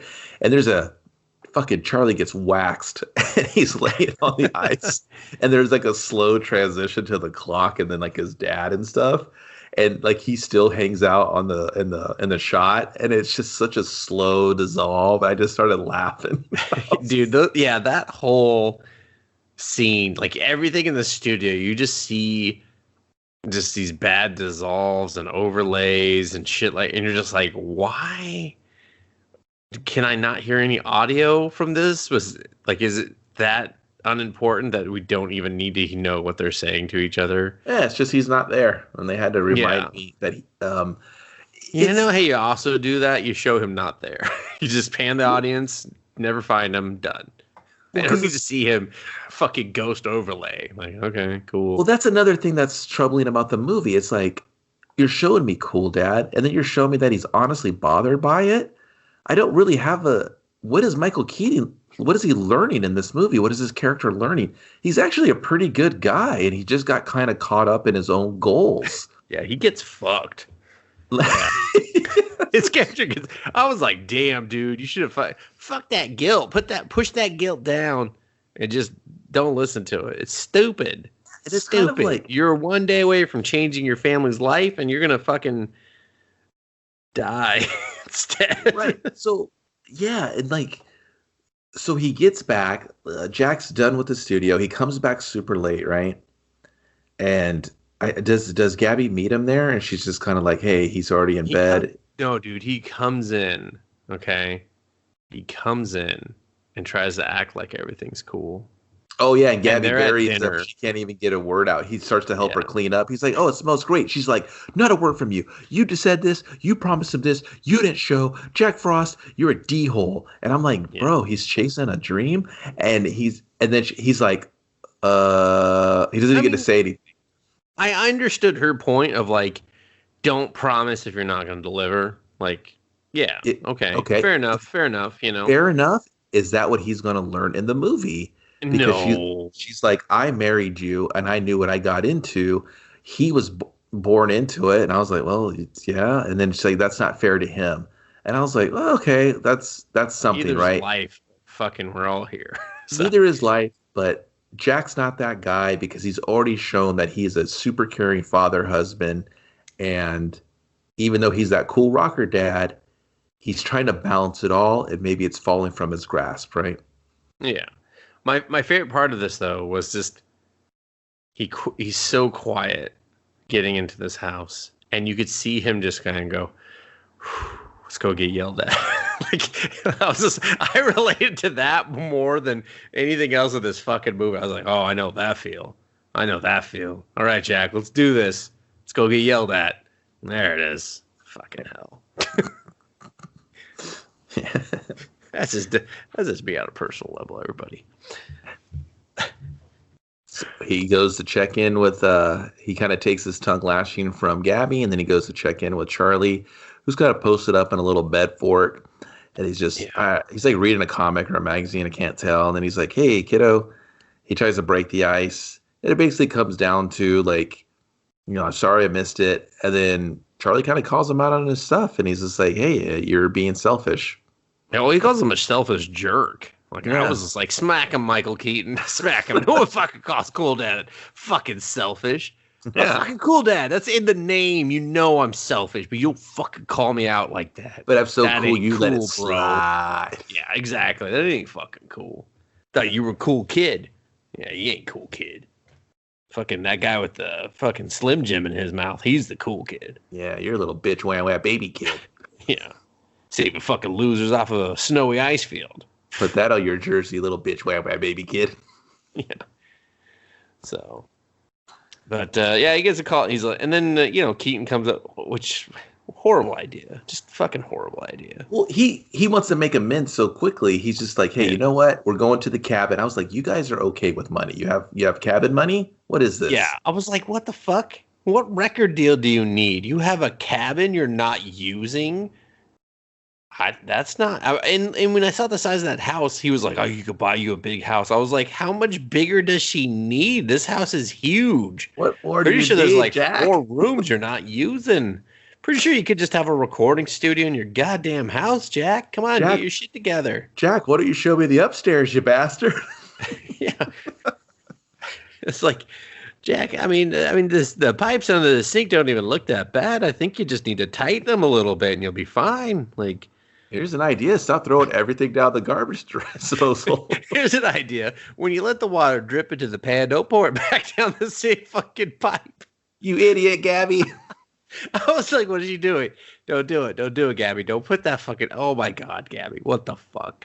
What the fuck you think is going to happen? You put it right back where it came from, you asshole. Can't get rid of this goddamn endless drip. Stupid Gabby. Yeah, I was just like... Stupid Snow. Gabby. I have to imagine she was just on set. So you want me to just pour it right back down the sink? What the... All right, this seems stupid, but yeah, okay. Gabby, no one's paying attention. It's a fucking kids movie. Dark fantasy kid. I know, I did too. I was like, I don't know why she did that. Yeah, I was just like, don't, no. It's not even that full. Let it fill up more. Oh, God damn. It wasn't even that full. It was a big pot too. Yeah. But so this is kind of like an important scene, right? So yeah. But you're right. He was very quick to make amends. I don't want people to forget about that part because. Yes, that's what makes it such a big scene. Well, because Jack was actually taken back by somebody calling him out on his shit. And then he tried to really explain it. He's like, hey, man, I might be Cool Dad, but Cool Dad has dreams too. And I might be kind of close to one of my dreams. This is kind of what I wanted. And it's going to kind of appease my dreams. It's going to be a better life for you and your mom. It's going to kind of take my loving, caring dad ways to this upper echelon. And then Charlie's kind of like, yeah, I guess I get it. And he's just like, hey, man, if you could do hockey this way, wouldn't you love that? Yeah, cool, Dad. I guess you got me there. So he's like, I'd rather do cocaine and women. He's like, all right, damn, kid, that's a lofty fucking goals. Okay, all right, yeah. Cool Dad says, just say no. Just say no. So Jack's like, yeah, right. Pussy. He's just like, wait, what? He's like, no, do the blow. Do the blow, kid. You think I got to Cool Dad without doing tons of nose candy? Nah. So he's just like, oh, okay. All right, great. And he's like, you know what? To make good on this, we're going to the cabin, Christmas. Now who's Cool Dad again? And then he's like, you are. He's like, all right, I'll see you in the morning when I let you down. When I let you down instantly. The minute I heard that phone ring, Kevin, I was like, oh man, they could even and then they made the kid go pick it up. Wow. Yeah. Just Will spit in his face. Yeah, I was like, dude, don't make Charlie pick it up. Don't make Charlie pick up. He's gonna regret that forever. Oh, then throughout this interaction, Mark the buddy has been showing up to pick up Cool Dad and kind of hang Christmas lights here and there. So he does have a presence, and Jack's okay with him. Yeah. Nearest family. Yeah. Mac is very, he's like the brother they didn't want, but, he's there. Yeah. It's important to remember. So the kid gets the phone. He's like, it's so-and-so. And then Jack's like, all right, I got this call. And he comes out like he's just been shot in the penis. Just the look on his face is like torment. Because he's that has a look. That definitely has a look. That was the look that Michael Keaton was portraying. Okay, Kevin? Shot in the penis. Michael, hey. I need you to show me shot in the penis in this scene. You're really, this director wasn't asking for anything from Michael Keaton, okay? Michael Keaton showed up and was like, I'll just figure it out, okay? I read the script. Fuck off, all right? I read the snowman a penis. They were like, I read the script. I'm a dinosaur at the end. Let's go. It's just like, what? They were like, what? No, you're definitely not a dinosaur, but you might be a puff of snow cum. Yeah, I'd just say maybe. I'm a space cowboy. I get it. I'm Michael Keaton. Let's party. Let's party. It's like, wow, this guy is cool. This guy is a fucking cool dad. Yeah, so he breaks the news, and the wife, very supportive instantly, was just like, she was like, okay, let's figure this out. You don't have to, all right, let's do this and this. He's got to go to Aspen, which is much further away than Denver, incidentally, everyone, and play for a party. Because this private showing for this uppity producer guy that could change their lives with the monies. Happens to be in Aspen having a party. I could see that rich white producer guy just having us partying with all his friends in Aspen. That's a thing. And he's just like, give me a shitty blues band. No, not the Bacon Brothers. Someone else, please. And they were like, how about the Jack Frost band? He's like, love it. Give them to play songs. There's a couple other bands that they got to kind of battle of the bands. And I was like, okay, we're going to Aspen to rock out. We're just the Snowman. Like, I'm just...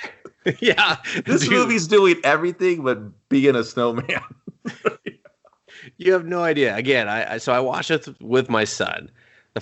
He had 2 questions straight out the gate. Okay, we're 3 minutes in. He's just like, does the kid turn into the snowman? I was like, no, the kid doesn't. No, stupid. It's fucking Michael Keaton. Everyone knows that. He doesn't know who Michael Keaton is. Okay? Well, that's his problem. It is his problem. I will fix it eventually when the time is right. I was like, no. That would be actually probably a better movie now that I think about it. If the kid was the snowman. I was like, but no. His second question was, when are we going to see the snowman? I'm not one of the 18 guys that wrote this, son, so I don't know. Yeah, I was just like, sometime. By the time we got to the snowman, I had lost him. He had stopped watching the movie. You know, it wasn't till the end that he came back around to the part we're going to get to and was just like really honed in on that part. Those are the only 3 things he gave a fuck about. But yeah, not a snowman fast enough. Wasn't the kid. That's all he was just, he lost him. Not a snowman fast enough for this movie they be. Maybe. Which I would agree with that assessment, 30 minutes in is too fucking long. At least tease it, please. Just tease it. Like, you built that one snowman. I was like, okay, so he's going to take the body of that snowman. And they were like, no. Oh, all right, fucking. Yeah, I thought he was going to be like, so Charlie kind of throws a fit. He gives him the harmonica back, and I did kind of without laugh. The case. Nah, man, I laughed when he flipped it to him. He was like, fuck your shit. And I was like, I laughed. I was like, oh, Charlie's upset. I was like, I'm the cool dad now, motherfucker. Hey, Charlie, way to handle your emotions like a woman. And I was just like, I'm just kidding, everyone. But Charlie was out of line. I mean, he was pitching a fit for no fucking reason. Yeah, like, come on, kid. Your dad just said he's going to get a record deal. I can hit that Christmas kind of sucks right now, but like, hey, sounds like next year Christmas is going to be pretty fucking rocking. Yeah, you're going to be in the fucking Aspen, you turd. And let me flash forward to the end of the fucking movie for you. That was a much better option, letting him go to Aspen. You dick. So dickhead. Yeah. You killed your father, Charlie. You killed your father. That's the part that it kind of continues where you're trying to like, who's the bad guy here? Like, Keaton's apologizing. It's a bittersweet information for him because he wants to be with his family still. And we just to fast forward, he's on the road trip to Aspen with his team, his band, his cronies, and all driving classic vehicles, by the way, because they're cool. They're cool. What? You're not cool because you don't recognize the use of classic vehicles all the time when you're a cool dad. Yeah, I know that is a staple of, like, especially a cool rock dad. You are fucking out of control for not letting. But I was just like, you live in the mountains. Like, no, like, we see Henry Rollins' vehicles later on. He has 2, a minivan and a fucking decked out murder SUV. Yeah, it's just had fog lights on it, or like a. Those were hunting men fog lights, Kevin. Those were to hunt a man with. Yeah, you're just so obsessed with these cars. And it's like, if you were ever a cool dad, you would know that this is what you drive as a cool dad. The cool dad's getting picked up by someone else, Cool dad's riding a limo. This cool dad, okay? A limo in the mountains, you're already dead. but fucking classic cars with shitty fucking tires are gonna fucking be fine. Better hope that fucking mask baits that limo so we can turn it to a plane to get you the fuck out of there. Jesus. Anyway, so cool dad's like, Mask was a cartoon, everyone, a series of toys where the cars would turn into other vehicles. Fucking new. Are you gonna pitch a new series here? Oh, I thought about it. No, we're not doing that right now. We're trying to get the cool dad's demise. Okay, they pull over because Michael Keaton's sitting there. He's like, this is going to be the best gig ever, blah, blah, blah, blah, blah. He's just like, all right, pull over. Fuck it. And Mac's like, with guilt, man. He's just like, he's like, all right, that's fine. Let's, he's like, I don't even want to do this gig. Like, that's fine. Cool. Let's just go back, He's like, oh, how are we gonna tell the band? Smack goes, watch this. Hey guys, gig's off there. Like, oh fucking thank God. I was like, man, you guys are shitty bandmates. You never even fucking told this guy. Could have saved him a lot of guilt and driving. No, here's the thing. You guys just walked away from a possible guarantee of a contract, and you guys were like, yeah, man, it's Christmas. We're gonna go eat this guy's mom's cookie, and it's good. I was like, that better be the best fucking Christmas cookie ever. So, I was like, because it cost you a bandmate and a band. Okay, everyone's just kind of here. Once again, there's no opposition and there's no real bad guy. Everyone's very understanding, supportive. Not even the record guy got to be a bad guy. It's just everyone's kind of just really cool in this movie. Everyone's getting along. And now, Dustin, I'll show you the reason these cars were chosen. Because they have poor heater systems, and everyone that's ever driven in snow does not do this on a windshield. Just the motor's heat alone would keep the window from stopping the ice from frosting up like that. You would get the moisture, the temperature fogging, but you wouldn't get what took Cool Dad's life that winter night. Yeah, I mean, you could get iced up, especially if you don't have windshield. Not how theirs. Not the example that was presented in the movie. Yeah. Unless that car was pristine and it was just trapped and doomed from the beginning. So I don't know. Yeah. Half of the time the windshield wiper, it would get stuck. Well, and plus the fucking solution usually can break down the ice and that mix they have, and especially in the cold weather states. Well, I mean, they are driving that car in the mountains, so exactly. So now it's the get our dissolve. We get another dissolve around corners and shit. And I was just like, oh no, they're gonna kill him here, aren't they? And that's when I remembered, oh yeah, they kill him in this movie. The fuck. So, and that's what happens. He goes off the cliff and doesn't he really show it? It just kind of does not. They were like, this is over to the shoulder, but he's not correctly. This is an expensive car.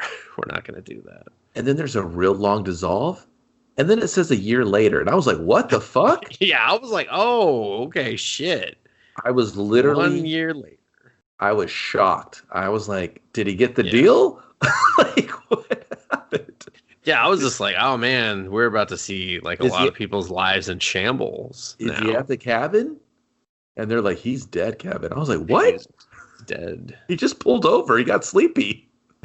Yeah, that's what I thought. I was like, hey, man, when it's looking like that, just pull over. I mean, also, how far away were you from your house already? Well, I assumed he was going back to the cabin. I assumed that's what I thought, because I was like, well... Man, that cabin, they need to sell that. Don't keep that in the family. That cabin kills. Okay? I literally thought, like, he was going to go out and clean the window off. Yeah, and I mean that's what I would have done. Clipped by a big rig. I didn't know. I mean, it's like anyone who's lived in cold weather and snow and dealt with ice on the windshield knows that sometimes you just gotta fucking pull over and hope for that. Why do you think all those people get stuck on the side of the road? Because they were like, well, I can't see. I better just try to take care of this. All right, I'm stuck now. Fuck it. It's just how it happens. You're not just like, I'll just drive until I die. I guess if you're cool, Dad, and you really got to get home to see.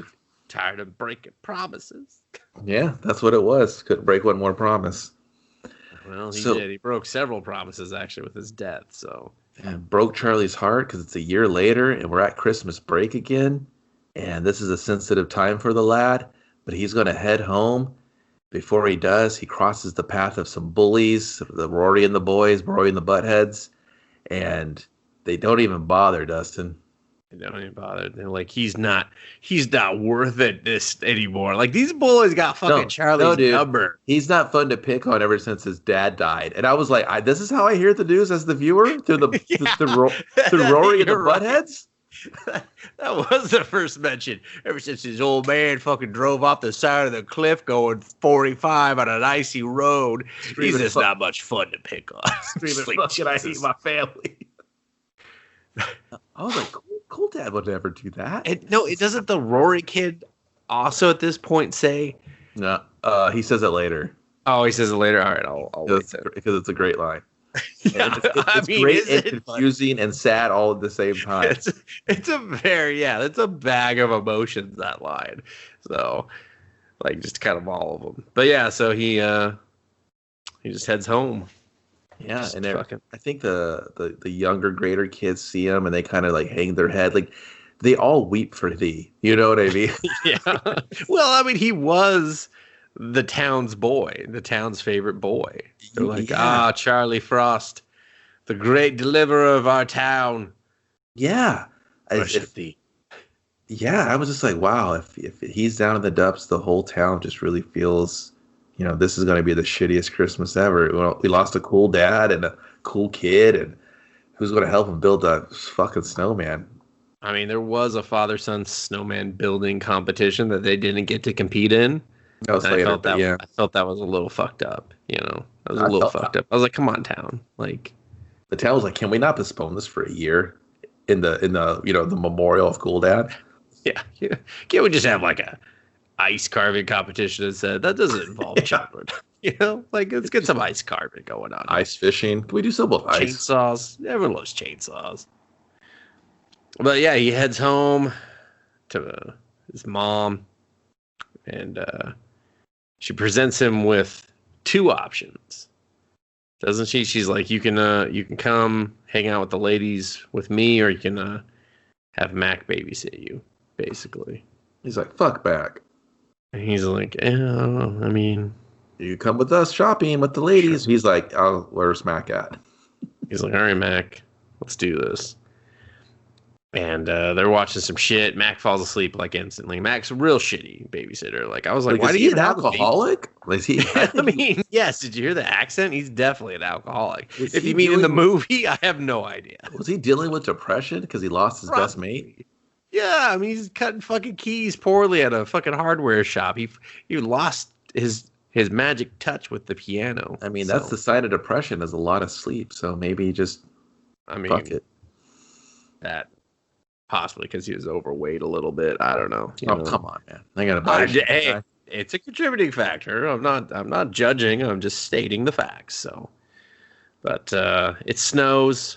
Oh, he also sees a family building a snowman like across the street, like real, just like fuck you, asshole, in your face. Your dad died last year, and you guys used to do this, but now we're the family that does it. So suck it. And guess what? I got two little girls that love me, and your dad's always gonna be dead. It's just like, what? Charlie Frost, the town's favorite boy. Fuck you. We're the new town boys. The new daughters. Town boys and daughters. And that's the name of our band, Newtown Boys and Daughters. We're going to fucking do some folk classics and just hit the road. Yeah. Like your dad did. He's just like, come on. This time the road hit back, did a little turn. Yeah. So... and then it snows, and then so Charlie takes out the snowman box, apparently, that they now have. Yep. For old time's sake, he's going to build a snowman. Yeah. And he's just like, Dad always built him with a huge head, but I'm going to build mine with a huge dumper. Almost like it's convenient for a man to control it like a puppet. So. Interesting. Yeah, like that base was thick, man. It was super thick. I was like, what the? Who builds a snowman like this? No one. He likes those thick boys. Yeah, he was just like, yeah, you're a thick snow daddy. He's just like, what? That's a different movie. That is definitely a different movie. So, yeah. So the building montage, you've got the hat, the scarf again, the toy truck tires for buttons, the cork pipe nose, just the classic staples. It's just a cork, no pipe, dude. Yeah. It's just, oh, yeah, you're right. Sorry. And then, like, eyebrows for a reason. It goes all out. There was a little branch eyebrow. Yeah, he was out there for a long time. Like, I was like, how long is Mom shopping for? Where is she shopping at this point? Because everything's closed. They're taking a wine break. Oh, maybe she had to go down to Denver to shop, I saw the town. They don't got much. They don't. She works at the bank, so she knows. It's like a bank and a hardware store. Pretty much, And then, Max passed out, so he's just out there for like fucking ever. And then he does a little toot toot on the harmonica, because that's in the box for some reason, I guess. And then we see a snow flurry. Just, Let me whisk you away, everyone. And then it just turns him into a snowman. Nope, the snowman turns into Jack Frost. Same thing. They do. They got it. It's in the title. It's on the cover. And then it's just a lot of just Michael Keaton rambling and saying things. And he's like, whoa, I'm a snowman. Hey, whoa, is this really happening? Don't tell me. Oh, my gosh. He looks at his reflection. He's like, whoa. He's just doing like this bit, right? Yeah, he's aware that he has been dead for a year, which is very bizarre. He's conscious of everything. Like, no time has passed, right? Yeah. No. He knows time has passed, and he knows he's been dead for a year. Well, I mean, no, he knows that information has. Yeah. He's aware of everything for the most part. Yeah, but he doesn't understand his body just yet. He's calling for Charlie. Charlie kind of sees him and is just like, freaks out. Even though later on he says it was his wish that he gets his baseball bat, and is just like, I'm gonna fucking. I'm gonna swing for the fucking fences through this fucking snowman. You know, his hockey stick. Was it a hockey stick? I thought it was a baseball bat. Yeah, bro, he plays hockey. Like it all tied together. It's a movie, dude. I mean, I don't think they're gonna stay that consistent. They did. All right, well then I appreciate that. Even though I thought it was still a baseball bat, but it was a wooden hockey stick. Yeah, I think it was a goalie stick actually. Oh, okay, maybe that's why. But yeah, so then Michael. Which is weird because I thought he was a center. He was a right wing. Now his dad said he should play right wing because he centers up against Rory one time, and Rory checks him right off the puck drop. Well, hey man, maybe it was just rotation. That could have been his rotation. Whatever, it's fine. He could still play. He got moved to defense. Well, he still could have played that. He quit the team, Kevin. He's a quitter. All right, he's a goddamn quitter. Fucking dadless. Fucking Charlie quit the team. All right. Card. Is it worth anything? God damn it, no. A few tears of how fucking much money they wasted printing it, but yeah. So Michael Keaton's, he's just cutting this promo. He's just like, oh boy, I'm cold and I'm back, and Gabby, Charlie, Gabby, Charlie, Chester, why'd you pee on me? I was like, why is this dog back? Who gives a fuck about this fucking dog? So they can have the dog pee gags and the dog branch arm gag. So basically, like, Charlie's all worked up. He thinks something's happened. He tries to wake up Mac. Mac's not having it for comedy's sake. He goes out there. Mac has sleep apnea. So yeah, he takes. I'm not sure he's gonna wake up. Basically, it's a big hubbub. Charlie boards up the door, puts Mac in front of the door, because he can really move a 250-pound man and a lazy boy. And I was like, if the chair moves that easily, you think a snowman with like adult strength is gonna be fucking? How do you know he has adult strength? Because he's an adult in that body, Kevin. No, I saw him split that toboggan in half with his There's bare no rules to okay? this. Yeah, this is what drives me the craziest. There. Like I'm all in on family fantasy, but there was no rules. Like if he would have said, "Hey man, I got this harmonica from an old Chinese guy that was selling mogwais and shit, but I chose the fucking harmonica," I'd be like, "Okay, it's magic." But he was just like, "Yeah, man, I fucking found it," and I was like, I would have believed that more than he bought it from a music store, and it's magic, and a little boy's dream and a wish on a harmonica brings his dad back because it was his dad's most prized possession, and their most prized thing they loved to do together was build snowmen, and that was their what the fuck movie. Throw me a fucking bone. Say it's a Christmas spirit. Say it's a goddamn mountain ghost. I don't give a fuck. But don't just ghost. I'll be playing the part of your father for this Christmas. Yeah. It's just maybe his dad's he was a real cool dad, Yeah. Spent some chill ass times with him up on the mountain. The mountain was just like, hey, you're a cool dad. Are you the mountain ghost? Yeah, man. Do you want to see your boy one more time? I'd give anything to see my family one more time. Mountain ghost said you gotta wait a year. So, I'll get to it. Takes a year to cook. It's been a year in their time, but only seconds since your death in mountain ghost time. Anything. I would believe fucking anything. But this movie was like, have time for that, Kevin. This movie is moving at a breakneck pace. This movie's almost 2 hours of bullshit.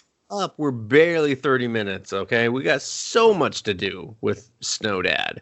So, but yeah, so eventually he sees his own reflection, the dog steals his arm, and then he really just wanders out into roads a lot in the beginning. Hit with a snowplow, it throws him in. So it's all this attempt at physical comedy. So I'm supposed to laugh because does not work with the CG Snow Dad. He's been disembodied. He gets put back together. He does a hat joke. The dog takes his arm. Like there's all these like little sight gags that they just fall so flat. Because they fall flat and they keep going like nonstop. Them like one after the other, after the other, after the other. So Gabby starts to come home, and then Jack Frost, now in snowman form, goes back to his position in the yard, and then Gabby's just kind of sexes up this snowman. She's just like, yeah, she does. She's like, she blows in his ear, big stud. She's like, oh, you like that? You want to fucking come melt on my pussy? And he's just like, dude, it's a family movie. What the fuck? Hey, man. Jesus Christ, dude. Keep it in your pants. That with her eyes, I swear. All right, okay. Holy smokes. And she was like, He's like, Mom. And then everyone's awake, and she's like, why doesn't he doesn't have a dick? So, okay, dude, we get it. You want to bang the snowman. While she watches, yes. So, she goes in there, the door's barricaded, and she's like, what's going on? WTF. She's through very easily, though. So. No, yeah, she has, I guess, superhuman powers as well. That was the other harmonica wish.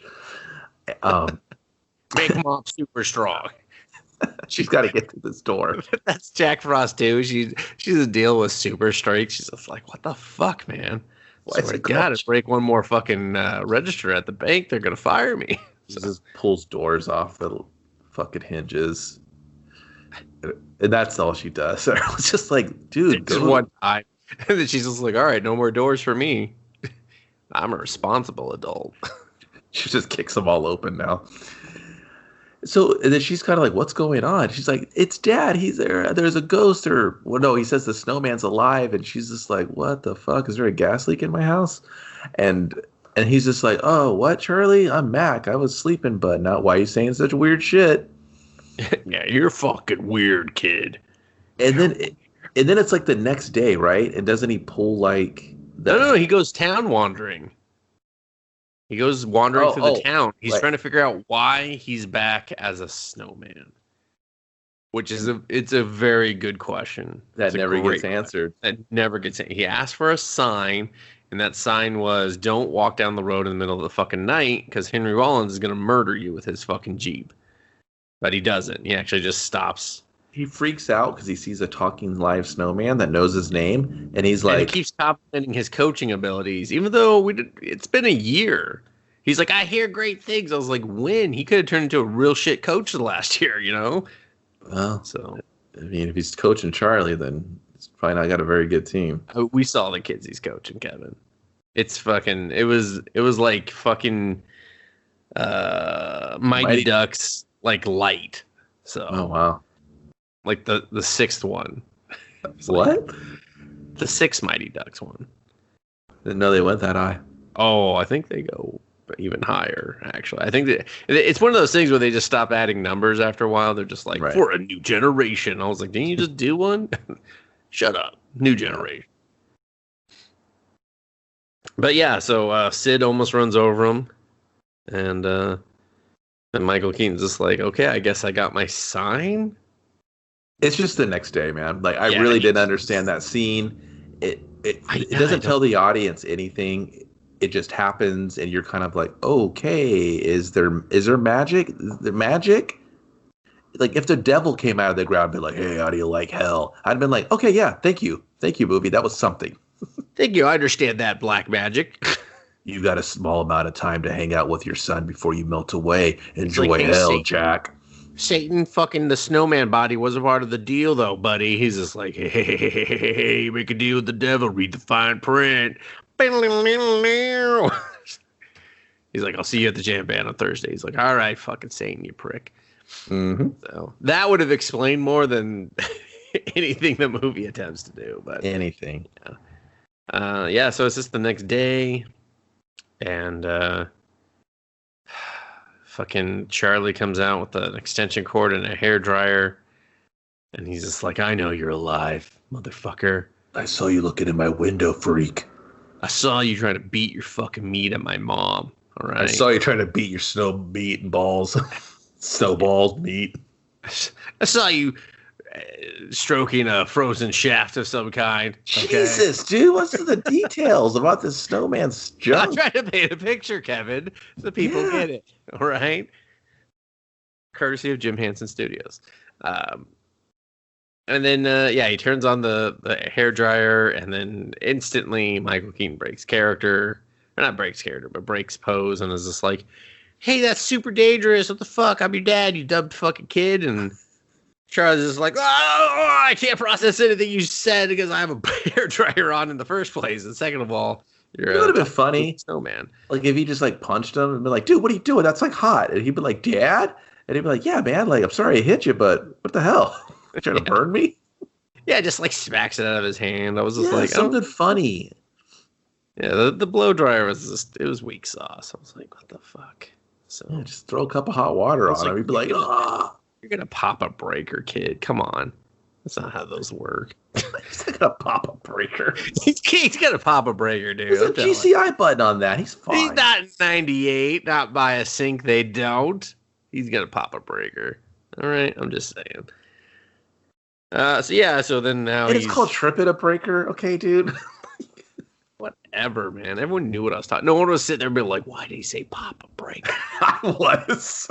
Yeah, clearly you were, because you were just looking for something to rail me on. Okay. No, I was just like, what is he talking about? No, that's fine. I will make a mental note the next time that you fucking missed the first word and nail the second word and everyone kind of gets the gist of it. I will fucking rail you. I'll be like, yeah, motherfucker. His name is Mac. Okay. I thought you were just you called him Mark earlier. I'm just saying. I didn't go, Kevin, it's actually Mac. I just said Mac and moved on, and we were all just like, oh, okay, got it, done. Is he talking about? No, we double back. Fucking trip a breaker, pop a breaker. His name is Mac. Okay. Anyway. No, actually, you busted me out on Rory. I called him Roy. Well, I got Mac correct, but only because I doubted myself for a second. I was like, is it this? You know. But still, it was a better way. That you doubled back and were like, hold on, we're not leaving this yet. Pop a breaker. Well, I didn't know what you were talking about. I thought you were trying to build up some elaborate show. Out and people like chasing around the room. Like, come back here, breakers. Come on, I need some power. I thought you were talking about popping a snow boner or something. I thought it was another boner joke. Jesus, come on. I think I make it very crystal clear when I'm talking about a frozen shaft being stroked on a male fucking snowman, okay? Jesus. Anyway. So yeah, Charlie and him do some stuff, and he runs. Real Iceman over here. That had levels, that joke, man. If you know, you know. Yeah. Shut up. Anyway, so Charlie's just like, he just takes off. He's just like, fuck my snowman dad. I'm not talking to him. Still mad at that asshole for dying, coming back to see me on Christmas. What a selfish, flaky jerk. And Charlie apparently just walks in on bullying all the time. Like he's just there to stop a bullying, and the little girl that I guess likes him, I don't know. I just think they look up to him. I don't think. Yeah, I didn't understand that angle at all. She was just kept looking at him like, "You'll save me, won't you?" And he was just like, "No, my dad died." They were just like, "He's not gonna do shit. His dad's dead." And then what's the lie, Kevin? What does the town bully say? Do you remember? Yeah, it's not this scene either. It's at the end. What are you talking about? No, he announces it. It's twice. That's twice? Yeah. At this point, he goes, he's like, dads are overrated. I never even knew mine. So he sets the stage for it. For his own very sadness. I don't wonder if anybody in this movie had a dad. Like, I don't. Was this just like therapeutic? Tuck had Henry Rollins, but I don't think he really acted like a dad. He was always like the people that created the movie. Oh, definitely not. Was this the dad abandoned the movie? Quite possibly. Maybe that's why Mr. Daredevil himself fucking latched onto it. He's just like, I didn't have a dad. Yeah, I have a theory about this movie, so I'll share it at the end of what's really happening. Okay, I mean, then color me intrigued because I can tell you right now, but it's going to derail the rest of it. We got a long way to go. I have zero theories about this movie, but and so then a very awkward scene where Snow Dad shows up and just starts pelting everyone with snowballs. Like he doesn't have thumbs or fingers, but he can just like whip his arms around and not be seen by the general public and hit them all with snow. It's just like a barrage, like a volley of snowballs just flying, just machine gun style, and just shredding all these kids with snowballs. But then he runs until he runs out. He just doesn't scoot to the left or the right. Yeah, no, he knows scooting is done. He's just like, I'm real tapped out. I mean, I see there's like fucking 25 feet of snow bunkers, but you better run, Charlie. You better run. Like, why did maybe if his twig arm snapped a little bit or his mitten flew off, he's like, I need the mittens to throw snowballs. We got to go, Charlie. Time to run. Yeah. But it was just kind of like, bro, there's snow all around you. It's like, there's a lot of snow in this movie. Find some more snow. Like, they say fuck it and they start running. And the bullies are like, I guess we got to kill this magic snowman and this kid. Yeah, they never see the magic snowman, though. But they definitely try to murder. Like, they hunt Charlie down to the end of the earth. They chase him off a cliff. And Snow Dad's just like, it's cool, bro. I got you. Go ahead and fall 45 feet. You'll live. It's like Deliverance, basically. I guess. They chase him so hard, they're going to do something to him with purpose. I mean, they do. They are, yeah. So, he falls off this cliff. Snow Dad throws his butt and launches himself up to catch Charlie, and then somehow magically lands back on his bottom half. Yeah. And then they're just on a toboggan together. Deliverance is a really good movie. I know a lot of people parody it and make jokes about it. It's a great movie if you've never seen it. Well, that's why, great movies are typically parodied. So, which is true. So, fantastic if you get to see that this holiday season. Deliverance in your living room. Watch it with mom and dad. Yeah. No one turns away. Where you going, Mom? Just going to refresh the tea a little bit. No, Mom. You sit, you watch every frame. I'll pause and wait for you to return. Some dickhead on a Jack Frost podcast said this was good. That would build our fucking holiday spirit. Okay? All right? Popping breakers. Fucking watching Deliverance. Let's do this. He said this is the family movie that's going to bring us together. Yeah. You sure you didn't meet Jack Frost? No, they definitely. He was positive that it wasn't Jack Frost. Very positive about not being Jack Frost. Very adamant that I should not. Which one, 97 or 98? 98, goddammit, with Michael Keaton. That's fair. That's a fair assessment. And so they have this very awkward and long toboggan / it's like a James Bond film. They're going down this hill. These kids are on snowboards. They're on the resources are immaculate. They're just like fucking expansive. Like they're on sleds. They're on just. It's just they got the fucking the trike sled. The one you sit down on. They got snowboarders doing fucking crazy flips for no reason everywhere. It's literally X Games. Winter X Games is behind them, chasing them down. And there is like a Indiana Jones snowball that goes rolling. It takes out two of them. Two of those snowballs. One blocks off the path when they go down a sewer tunnel that was built just for this scene. And then the second one that smashes two kids and kills them. Kills them dead. We never find their body. Out. They pop out, but I was like, you're dead. You're not alive. You're dead. This movie only takes people. It doesn't give. So yeah, it's just this epic, like Fast and the Furious-esque scene of just pure unadulterated white knuckle adrenaline. And then right as Rory would catch up and see this snowman, he rips the toboggan in half, and then both of them just are shredding. They're just shredding on half of a toboggan. Like literally, Shaun White watched this scene, and he grew up to be the snowboarder that he is today. Yeah, like if you see interviews, he credits Mountain Dew and this fucking movie to his career. So yeah, but game changing. Yeah, and so eventually Rory catches up, but then Jack Frost, our parent snowman, is just like, "Nuh-uh, not picking on my boy," and then scares Rory. And I forget. He falls down a cliffside. He racks his nuts, and then continues to fall with the tree that racked him. And I was like, he's dead. He's dead. That fall would kill him. What the fuck, guys? So, but and then don't they go to like Charlie's secret favorite spot or something? Yeah, they keep bonding, and the whole thing he calls him Charlie Boy once in the movie, and then that's how Charlie believes that it's really his dad as a snowman. Yeah, he does the quiz. He's like, hey, what position do I play? He's like, I don't know. I've been gone for a fucking year, dude. What position do you play? Like he was like asking for current affairs on him, and he's just like, I don't know. The news is slow in hell. Okay, I don't know.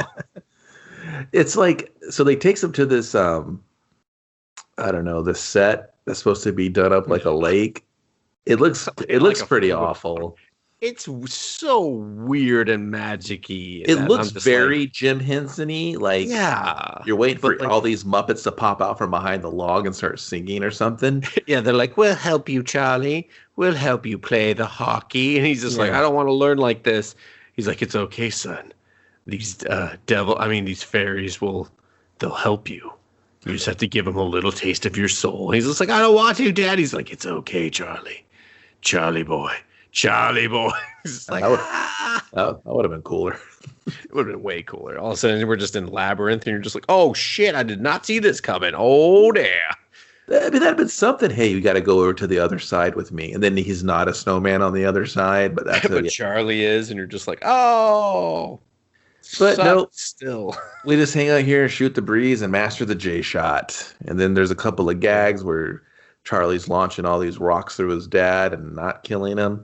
Yeah, I was like, damn, dude, is this like cathartic for you or something? You were fucking drilling those through your father. Yeah. And you didn't ask until like the 7th shot. "Are you okay, Dad?" I was like, what the fuck, man? You're a murderer. You're a murderer, Charlie. And that was a great day had by Dad. They double back. They go home, and son, they go home and kind of like decompress and eat. They go to eat, and for some reason inside the house, and Mom's coming home. And this part really kind of struck a chord with me. They fix the sink. Finally. Yeah. It's just a big daddy I told you, day. Put a pin in it. All right, we took the pin out. We fixed the sink. Mission 1 accomplished. And he has all this frozen food just laying out. And then Gabby comes home like, "Hey, son." And he's like, "Dad, hide. Mom can't see you." And it's like, she doesn't know that that's Dad. She'll just be like, "Why do you have a snowman in the house, dickhead? Why is the snowman moving?" And he hides in the closet. Gabby comes in and questions everything. He does some stupid kid responses like, "I was hungry. I was really hungry." Yeah. And she goes to open the closet for the big reveal. I was like, dude, he's a snowman. Just have him go outside. He can walk. Why didn't you just have him go outside the back door? I don't know. There's a kitchen door there. We know there's a back door because you use it the next day. Just go out. Why'd you put him in the closet? For this exact purpose. And she's like, "Oh, why is the floor wet?" And I'm just like, because no one took their boots off and there was a snowman in here. It's just Jack Frost don't fucking take his boots off until it's time to fuck. Okay, big time giveaway. Gabby should have knew he was back.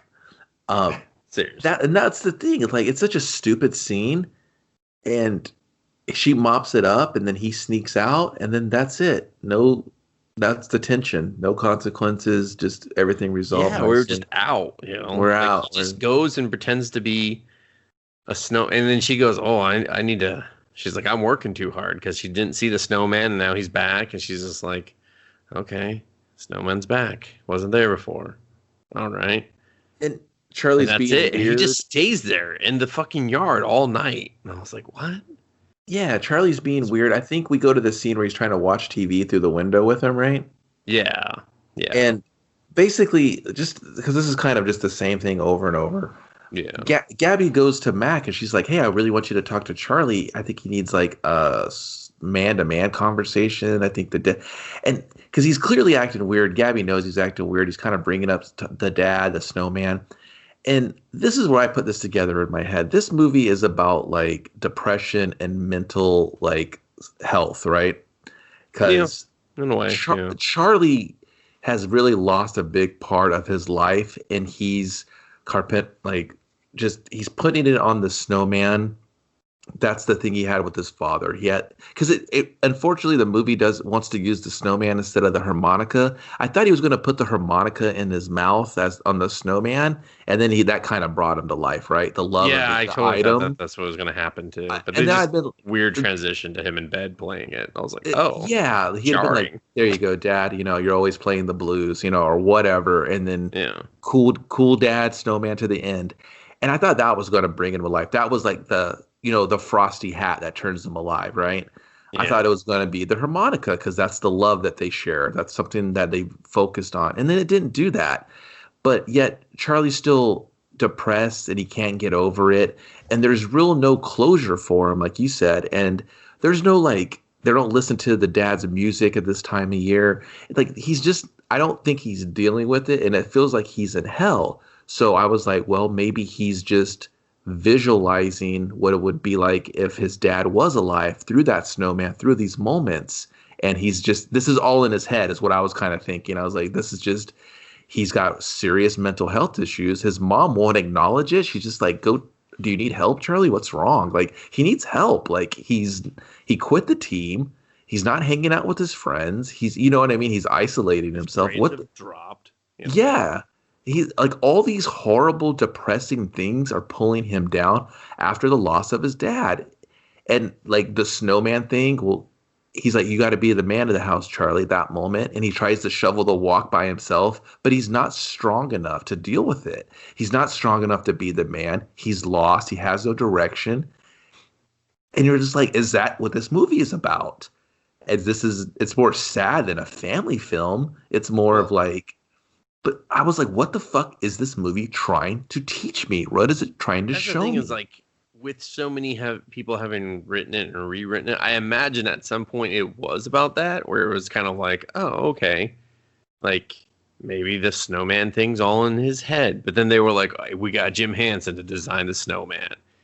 And they were like, now we need a fantasy element. And they were like, well, that's the thing. Like, ruins my whole movie. I think the puppet CG snowman thing could have still been that representation of kind of like a final goodbye. I wanted you to teach me that shot, Dad, but the last time I saw you and you died. And they can relive that stuff. And this is what he imagines it to be like, having his dad for one last Christmas.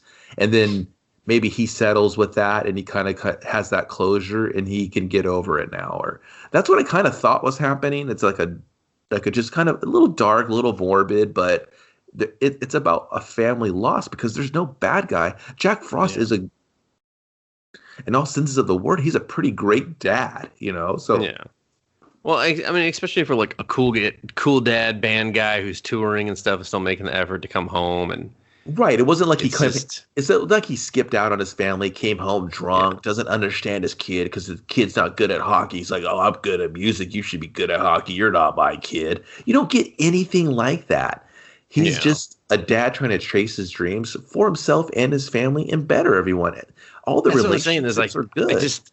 I really got a vibe of like 3 different versions of a movie all piled on. Like there was like this fun frosty thing, like with the toboggan and shit, where I was just like, why are we doing this? And then there's like the darkness of like, we killed that man and now here he is back a year later as a snowman. And you're just like, Jesus, that's weird, but okay, I get it. And like you said, there is a lot of like, it feels like there's a lot of starts of an attempt of dealing with grief. Yeah. That that was it. They started to, and then someone said, no, that's way too heavy for a fucking kids movie, you know? And then the weird thing is, so like when my son finally processed that the dad was the snowman and had died to become the snowman, because they bring it up eventually. They're like, you know, they bring up his death. And so he heard that part and he was like, oh, he was just like, well, how did he die? And I was like, well, he drove his car off a cliff. He's like, so what? Like all of his blood came out or something? I was just like, damn, kid, like fucking, this is what the movie's making you think of? I was like, way to go, Jack Frost. You ruined Christmas.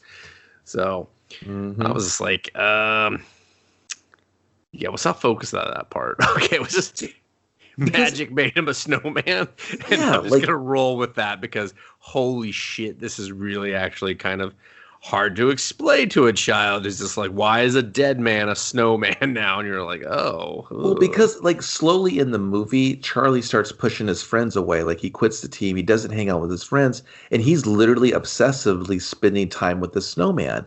He's dragging him throughout town, but he's rationalizing it to himself. Be like, hey, this is what my dad as the snowman wants me to do.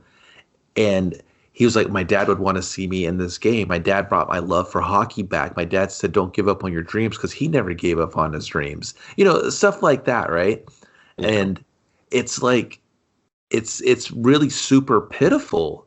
And you're like, oh, Charlie's going through all this stuff, and like his mom can't see it. He's not getting help. And I'm just like, what am I watching? This is like a fucking bummer.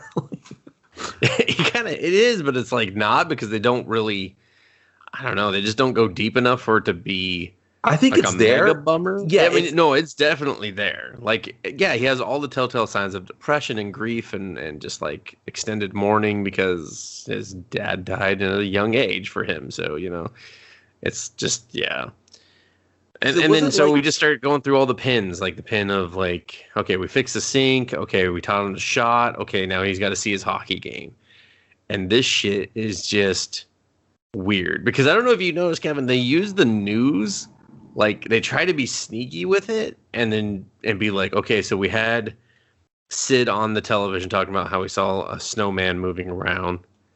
We get the weather report that it's going to be a fucking scorcher, that they might not have a white Christmas, and that it's going to be up to 70 degrees, you know. And so you have all this happening in the background, and no one's really acknowledging that. They're just kind of putting it out there to be like, hey, you heard that fucking weather report. This CG parking lot's hot. All right. And then he's just back on the team. He's going to the game, and fucking Snowdad's just like, I gotta get there. Dog, pull me in this other toboggan that we found. When you're in a winter ski town, there's just toboggans on every tree. Fucking everywhere. Suitable for a giant snowman. So yeah. When he gets there, he gets to a hot parking lot, and I kid you not, the CG parking lot. I was like, why? Every car is CG? Wait a minute. I started looking. I was like, the whole parking lot CG. Everything in this is bad CG. I was like, what the fuck? But they finally they have him run and slowly, shittily melt, and somebody opens the doors. He slides in. Yeah, he gets perfectly. To see the J shot in action. I'm running out of the fucking ice rink, and I see a giant snowman barreling towards me, and I'm just like, yeah, this is fine. I'm in a hurry. So, and then he gets to see his son shoot the shot. He gets to call him Charlie Boy. No one's like, why is there a talking snowman in that corner? Like, it's like, hello, lazy movie. If you wanted to really pull it off, you're in a mountain town. Just say it's a game at the lake or something. They have it set up for outside, and then the snowman can be there, not be out of place. And then you could do another tension building thing, like, oh, we got to play, Dad, before it gets too hot and the ice melts, and we can't. It's going to be too weak to get on. It's something. If you want to be cute with the weather stuff, I don't know. Or hey, my Christmas magic only runs out, but I got a little bit of time before Christmas Eve. I got to see my boy get the winning shot. Fucking something. Yeah, I don't know. I found that really bizarre that all of a sudden we're just gonna have this guy melt. So now that's the thing, right? Town. We're fighting the clock for some reason, right? And but just to touch on what you were talking about before about like, is this all in Charlie's head? Mm-hmm. No one has still seen him. No one. That's like, you're in an arena full of people, and no one has seen him. No one saw him transport. Like the only time we saw him was when Charlie pulled him through town, and he pretended not to like move, and they still talked to each other a lot. And I was like, okay, yeah, weird. exactly. So yeah, he's dragging him around the sled. So the whole hockey thing goes down. Everything's great. There's a scene where Mac and him try to do some the dad son building snowman thing where basically it's weird because like Mac has the baby face Jack for his son, but it's just like his dad's already great. Now he gets to see how his dad was even great to his friends. This dude's a great guy. Like, yeah, he brought Mac's love of music. I would mourn his fucking death for a year too. You know, the town should have closed down. That you know what I mean? And get that classic rock guy. He didn't even play one of their fucking hits after that. I was like, wow, really? Forgot about it already after a year. What a dick. There should have been a day dedicated to this guy, you know? And so you have that. I'm like, well, now like this could have been the real legend of Jack Frost or some shit. Something. Know? And Jack Frost could have just been a cool rocker guy, you know? And we build all these snowmen with guitars and shit. We have a snowman competition in the town, and they're all like over the top high end snowman or something to celebrate. So the giant cross that they actually built. I was like, what the fuck? So it's time to get him he's melting, right? And then Jack knows his time is short with his son, and his son's like, no, we got to get you to the cabin up in the mountains. You'll be fine there. And he's like, I don't know how we're going to do that. I think which is weird because he doesn't actually say they're going to the cabin. He doesn't. You just have to figure that out as you're paying attention. Yeah. And then he gets bullied by the fucking Rory guy one more time. And well, first he tells his mom, though. He tells his mom that the snowman is dad. And she's just like, dude, you can't deal with it like this. You got to open up and talk to me. And he's just like, nah, fuck you. I got to go save dad. Yeah, mom's answer is eat marshmallows. Mom gets totally shortchanged as a very good... Her character is just kind of non-existent. She's almost like... She's there for moments of like support, but she just really can't see her son and his crippling fucking mental issues that are going on right now. Yeah, it really bills her as an inept mother. And you're just like, I don't like, she's under there trying to fix the sink and shit. She's wearing dad's pants. I'm not buying that. I'm not buying it. In the first half, she's very strong. After the death, they don't really give her that struggle. Like, there should have been like some disconnect for her as well. She's like, she could have vented to Mac a little bit of like, it's really hard. It's just they do it with like, he goes, I'm worried about your mother because she hasn't hung any Christmas lights. And you're just like, oh. What? Yeah. I was just like, that's all we're going to give her? Okay. You could have had Mac have some throwaway lines at the hardware store. She's like, hey, it's really hard for me this time of year. Can you talk to Charlie? If I talk to him, it's going to bring it out in me, and I can't have that conversation right now, And it's okay if it's a kid or a family. Kids deal with loss too. Families deal with loss. You can still kind of have it in a way where we're kind of championing Charlie and see how he's dealing with it, and he gets the help and support he needs. So you're not alone in this, even though you projected that person you've lost into your favorite pastime that you had with them. That's fine. That's all fine. If that's what the movie wanted to do, I'm totally okay with it. But then the movie can't decide what it wants to do because it really never established any rules for this shit. And like you said, they got to transport them. They run into like a transport truck. I don't know what the... It's for a tree farm. It's for a Christmas tree farm. Obviously, he's got to go back up and get more Christmas trees on Christmas Eve. And they're going to... A lot of people need Christmas trees on Christmas Day. And they're going to smuggle him in there. And then Rory runs into him. And he's like, hey, I always do... You're like, this kid is literally dragging a snowman everywhere he goes. There's a problem here. Yeah. Even his friends, his ex-hockey team friends see him, and he's kind of like, that guy's lost his shit. And I'm like... It's just for a snowman? What the fuck? Is this Is this Apocalypse Now? Is he really just he's going to punch a fucking mirror and dance around in his underwear? It's like, Jesus Christ. Also a great holiday movie, in case you really need something to watch with the family. Yeah, it's as good as they say it is. Don't even get me started on Deer Hunter. So... Triple threat holiday film festival. What a depressing Christmas. You got all day. You may as well watch some great films about the holidays. Exactly.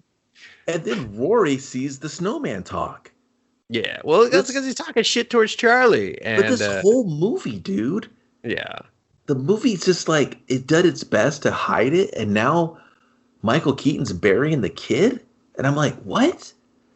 So, and then the kid acknowledges that it's really happening. He's like, yeah. He's like, I fucking knew it. He's just like, okay.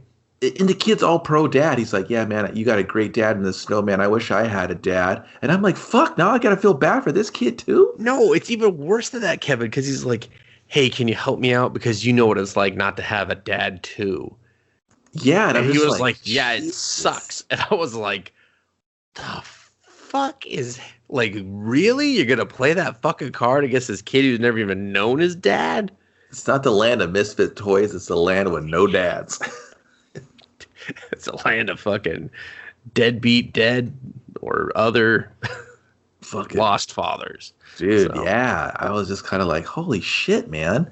And then I was like, lift that snowman up into that giant truck. I was like, is there like a gate lift we're waiting for or something? I believe these two boys did this. Oh, okay. Wouldn't he be all slushy and just breaking down? Yeah, exactly. Unless he's ice. Like, I don't even know. I don't know. He was melting. It was 70 degrees, Kevin. I mean, sure, it gets cold again at night, and it was basically already night, but whatever. We got to get to the fucking cabin. That's, because we got a pin in that. He's got to keep that final promise of getting them to the cabin for Christmas. And so we watch this truck drive up, and Mom's looking, and she keeps missing him behind every turn. And then they get near the cabin. I guess they just know in their heart of hearts, they know we're by the cabin. Fuck it. All right. Dad's been fucking clocking the miles in his head while they drive. And then on the count of three, they just jump out of the fucking truck. And Jack Frost, the indestructible snowman, is slow to jump. But Charlie's just like, neck injury. So... And they slide, I assume, to their death and doom. And then they walk back up to where they jumped from and walk to the cabin again. It's fine. Yeah, it's fine. And he brings him inside. He's like, let's get you warm. Because even though it was 70 degrees, you didn't bring any winter coat for this mountain trek that we went on. And I mean, you had enough time to run around and think of ideas and look for your mother, but you didn't fucking grab an extra coat, so... Let's get you inside, get you warm. And then he's by a roaring fireplace, and he's not melting. And he's dialing the phone. He's calling his old lady. Come and pick him up, babe. He's in the cabin. And she's like, Jack, is this Jack? And then he hangs up on her. I'm like, rude. Yeah, I was just like, why are we not having you guys share any sort of moments with each other? Yeah. I was like, also, what phone is she using? It's a pretty dope blue. I was like, I like that phone. Like, I was waiting for, like, him to do like the little song thing that's their relationship. Sings there the song, and he's like, I miss you, Gabby. Come and pick him up. He's in the cabin. I'm sorry, and I'm sorry. You know what I mean? I miss you, and then hangs up, and then you go there, and she could see the transition. She'd be like, oh my god, my son was right. Yeah. I'm drinking the Kool-Aid now. Now we both need fucking psychiatrists, and like we need grief counseling for fucking sure. Like, and then he just like does this big. She gets up there, grabs him, and then he just warps away. Just this magically. Well, he has a moment with Charlie. He tells Charlie, "You got to let me go." And I was like, "Wow, that's ill-fitting with the rest of this movie, but also a great message of like, you got to let me go. And he's like, you have so much life to live, and you're just like, Jesus Christ, movie, where are you coming at me with these heartstring shit? But the kid, all of a sudden can't fucking sell a scene for the save his goddamn life. It's like they filmed this part first or something, and he didn't get his rhythm until the fucking epic snowball fight that they shot last, apparently. And I was just like, what the fuck is up with this kid? He's got no facial expressions whatsoever. He has no selling. You have to remember, like, Keaton going a quarter of the way is going to be blowing this kid out of the fucking water when it comes for like a moment. I know, but like the kid just his face, I was just like, dude, someone direct this child to sell anything. Like he didn't show, he wasn't sad, he wasn't like he wasn't beat up. Like I was like, you've been mourning the death of your father for a year, and your father's here and telling you got to let go and say goodbye, and you're just like, okay. Peace out, Dad. Peace out indeed, son. Yeah, like he was like, no, don't go. I brought you snow. He's just like, I brought you snow. What the fuck's the problem, Dad? Mm-hmm. And then that was it. That was the end of his emotions. It stopped right there. Because it would have been great, dude, if he was like, no, Dad, I'll do better. I'll make the team. You know what I mean? Like, I'll do all these things. I'll play the harmonica. I'll do all these things that you want me to do. I want to be cool son for you. You know, whatever it takes for you to stay. You know, like, he didn't do anything. Yeah, but Mac already shot that down by saying he would have wanted him to do whatever he wanted to do. So. Yeah, but that's just that final, that almost you're trying to bargain now because you know you're not going to get it. So there's no range. There's no, like you said, you just stood there like a fucking turd. Yeah, it was just so disappointing because it's not that he showed like huge range throughout the movie, but he did better. You know, he did better at other shit in the movie. And then it was just like, this is when you needed to show up, and they just, they just let you phone it. Yeah, you blew it just like you did at the beginning. Fucking Jay shot this shit, Charlie. Come on, man. Come on. And then the wife shows up. Gabby shows up. She sees it. And then she's just like, oh, you were right. And then does not touch the snowman. I wouldn't either. That's like, weird. Stay 25 feet away from me. Some devil shit. No. What was weird is when the snowman kissed his fucking head when he was sleeping. I was like, oh, that's not a good. That wasn't a good idea, guys. That looks like a monster trying to eat a child. Yeah. Nah. And then he gets snow cummed again, and he turns into Frosty Michael Keaton. And I was like, why couldn't we just do this? Just have him be flurries of snow that shows up and talks to the kid. Like, wouldn't that have made, I don't know, a lot of sense, actually? You know, it would explain why he couldn't see him, explain how he I don't know if you're looking for sense right now at the end of the movie. I'm definitely looking for sense at the fucking end of the movie. And then she's just like, sing me my song, stay 20 feet away from me, please. I assume that was more of a CG practical thing than anything else, which is still disappointing. And then he sings the song, and I will admit, Kevin, I was like, damn, this is a much better like relation than what you just did with the child. Like this, they knocked it out of the fucking park. I felt that shit. I was like, damn, that fucking sucks for him. Because they're actors. Yeah. So, and then the movie's just like, 1 year later, motherfuckers. And I was like, do that again. We're doing it again. I was like, Jesus Christ. So she's happy. She's putting up fucking lights. He's playing with every neighborhood kid. The fucking bully's his best friend now. He's a good kid. We're in the no dad club. Yeah, no dad club. We keep it straight. We keep each other straight. We live by Cool Dad's mantra. We live by the hockey mantra of J shots for all. J shots for all. Don't worry. Dad taught me the J shot for fucking women. So, that's how you get them pregnant. J shot. J shot. Don't pull out. Don't pull out. And then and no one talks in the last scene. Yeah, we just fucking pan out, and then we just pan out to this miniature town.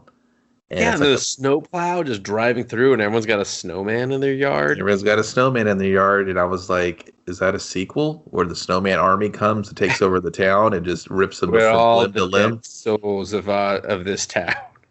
Yeah, like, oh, okay.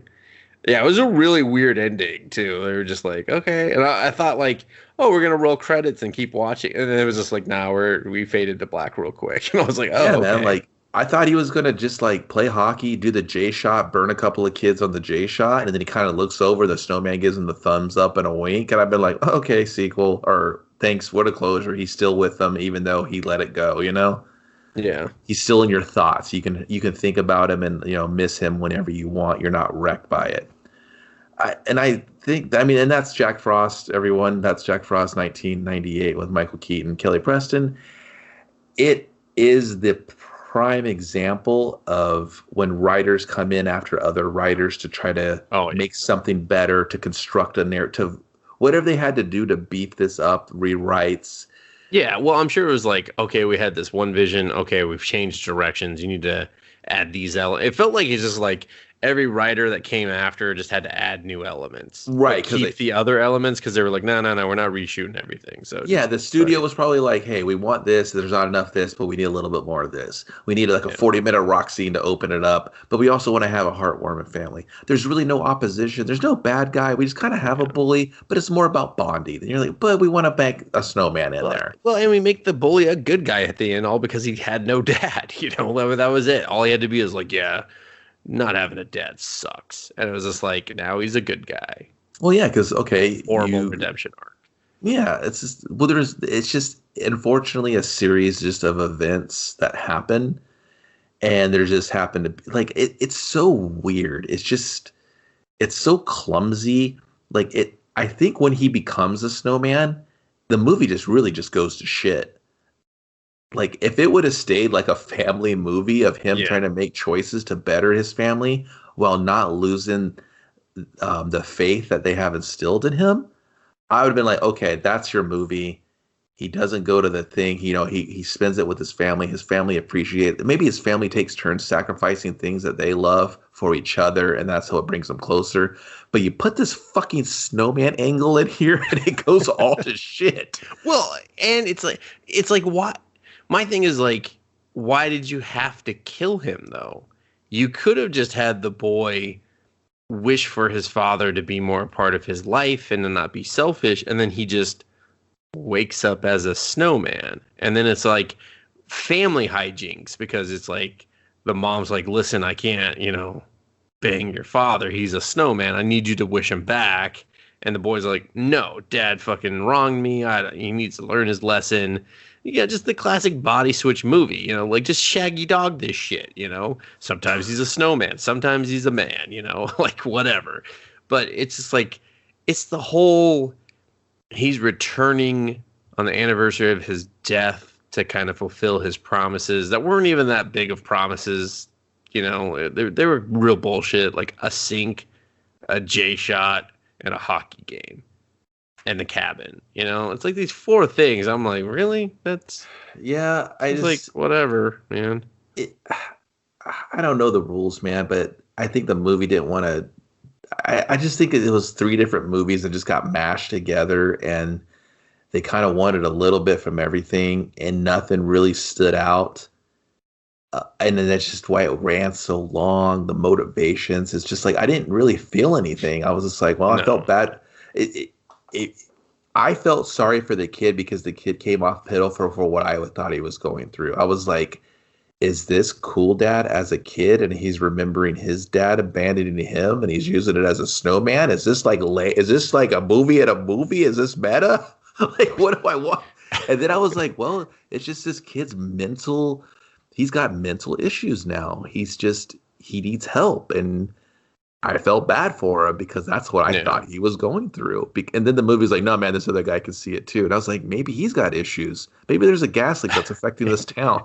Well, no, it's if you don't have a dad, you can see cool snow dad. Yeah, and I was like, is the snowman just the representation of a lost father figure or something that's physically in your life? So that's why Rory could relate, because he's like, hey, I don't see the snowman, and I don't see the snowman's not there, but you losing your father is something I can relate to. So I'll help you be better. I'll help you do whatever you need to so you don't feel like me. Real layers that's not even existing. Just like me just deciding that this should happen because then you gotta explain why Sid could see the snowman. Sid just loses dad, and he was coming to. He's a bad dad. Well, we've seen what happens to those guys. And he just goes and he hugs his son. If he goes home and hugs his son, I was like, wow, is Jack Frost a representation of fatherhood? Is that what this movie is about? No. So, yeah, guys, you can try to find this movie on your own. It's Jack Frost, 1998. It's a hard pass for me. I've suggested 3 other movies you should watch throughout here. Dustin, what did you think of Jack Frost, 1998? Michael Keaton, Kelly Preston. I'm going to be completely honest. I didn't expect it to be this disappointing. Like, here's the thing. Like, kids' movies can, like, bomb in the office or in the box office. They can bomb in the office, dude. They're just like, oh, man, who brought in fucking Jack Frost? Oh, boo. But, they could still be, like, Rookie of the Year. Rookie of the Year did fucking, make a ton of money, but it became kind of like a kids cult classic or whatever. Like Jack Frost, it's like everyone kind of makes fun of it, or you hear about it, you're just like, it's so stupid. Like I have never heard of it. Like, really? I did. I mean, it kind of like fucked Michael Keaton's career a little bit, but when you realize that, like, well, he had to take this movie, so that probably means his career was already kind of like fucked. Like people, it could have been a favorite movie, man. This is fucking Beetlejuice. He's good. He's unfuckable. No, he's good, but Hollywood is a fickle beast. If anything, that's what it's taught us. And like, you're not always up whenever, like sometimes producers are blind, stupid idiots that can't see like, oh, Michael Keaton has talent no matter what. You know how it is. It's just we see that all the time with people's careers. Where you're just like, okay, this makes no sense, but okay. So I was honestly disappointed with just how broken the narrative of this movie was, and how kind of like pointless feeling it felt. Like, because again, I tried to watch this with my son, and he like I was just like, oh, like he's not gonna give a shit. This movie sucks, and I don't want to fucking finish it, and I gotta finish it for this podcast. Otherwise, like, I'm a dickhead. And yeah, so I was honestly disappointed with just how bad it was. I didn't expect it to be good, but I was just like, man, I did not see just how much of a stinker it was coming at me. Just plowing down at me like a giant snowman on a toboggan. So. So it's a hard pass. Like, do not let your like, oh, I never watched that, I'll give it a shot. No, don't do that. I mean, if pretty sure it's on the Hobo Max. Don't do it. Don't. Yeah, you get it on Prime Video if you're ever so bold for $2.99. So yeah, that should tell you everything. You're getting it on Prime Video for $2.99. That's the new 99 cents. Okay. Yeah, so unless you got snowman fever, I guess stay away. Unless you got that snowman fever. Happens to the best of us. Like somebody's just like, I really like slasher movies and fucking snowman movies. Oh, that's weird.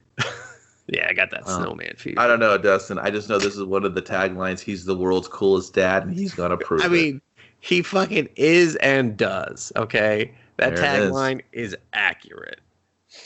Hey, Dustin, if I want to hear more ramblings from us, where would I go? You could go to Buzzsprout, where you can get our podcast directly, or just subscribe wherever you get podcasts. Pretty much anywhere has podcasts now, so you can find that. You can also find us on social media at Us Versus Movies on Twitter, on Instagram. We do technically have a Facebook page, but that's just to help us post on Instagram. So don't bother with that. I mean, if you do, good on you, but no one will be there. And otherwise, we'll be back with another holiday themed movie. Ho holiday rundown. Ho holiday rundown. There you go. It has a name now. That's it for me, Kevin. Thanks, guys, for hanging out with us, and we'll see you on the next one.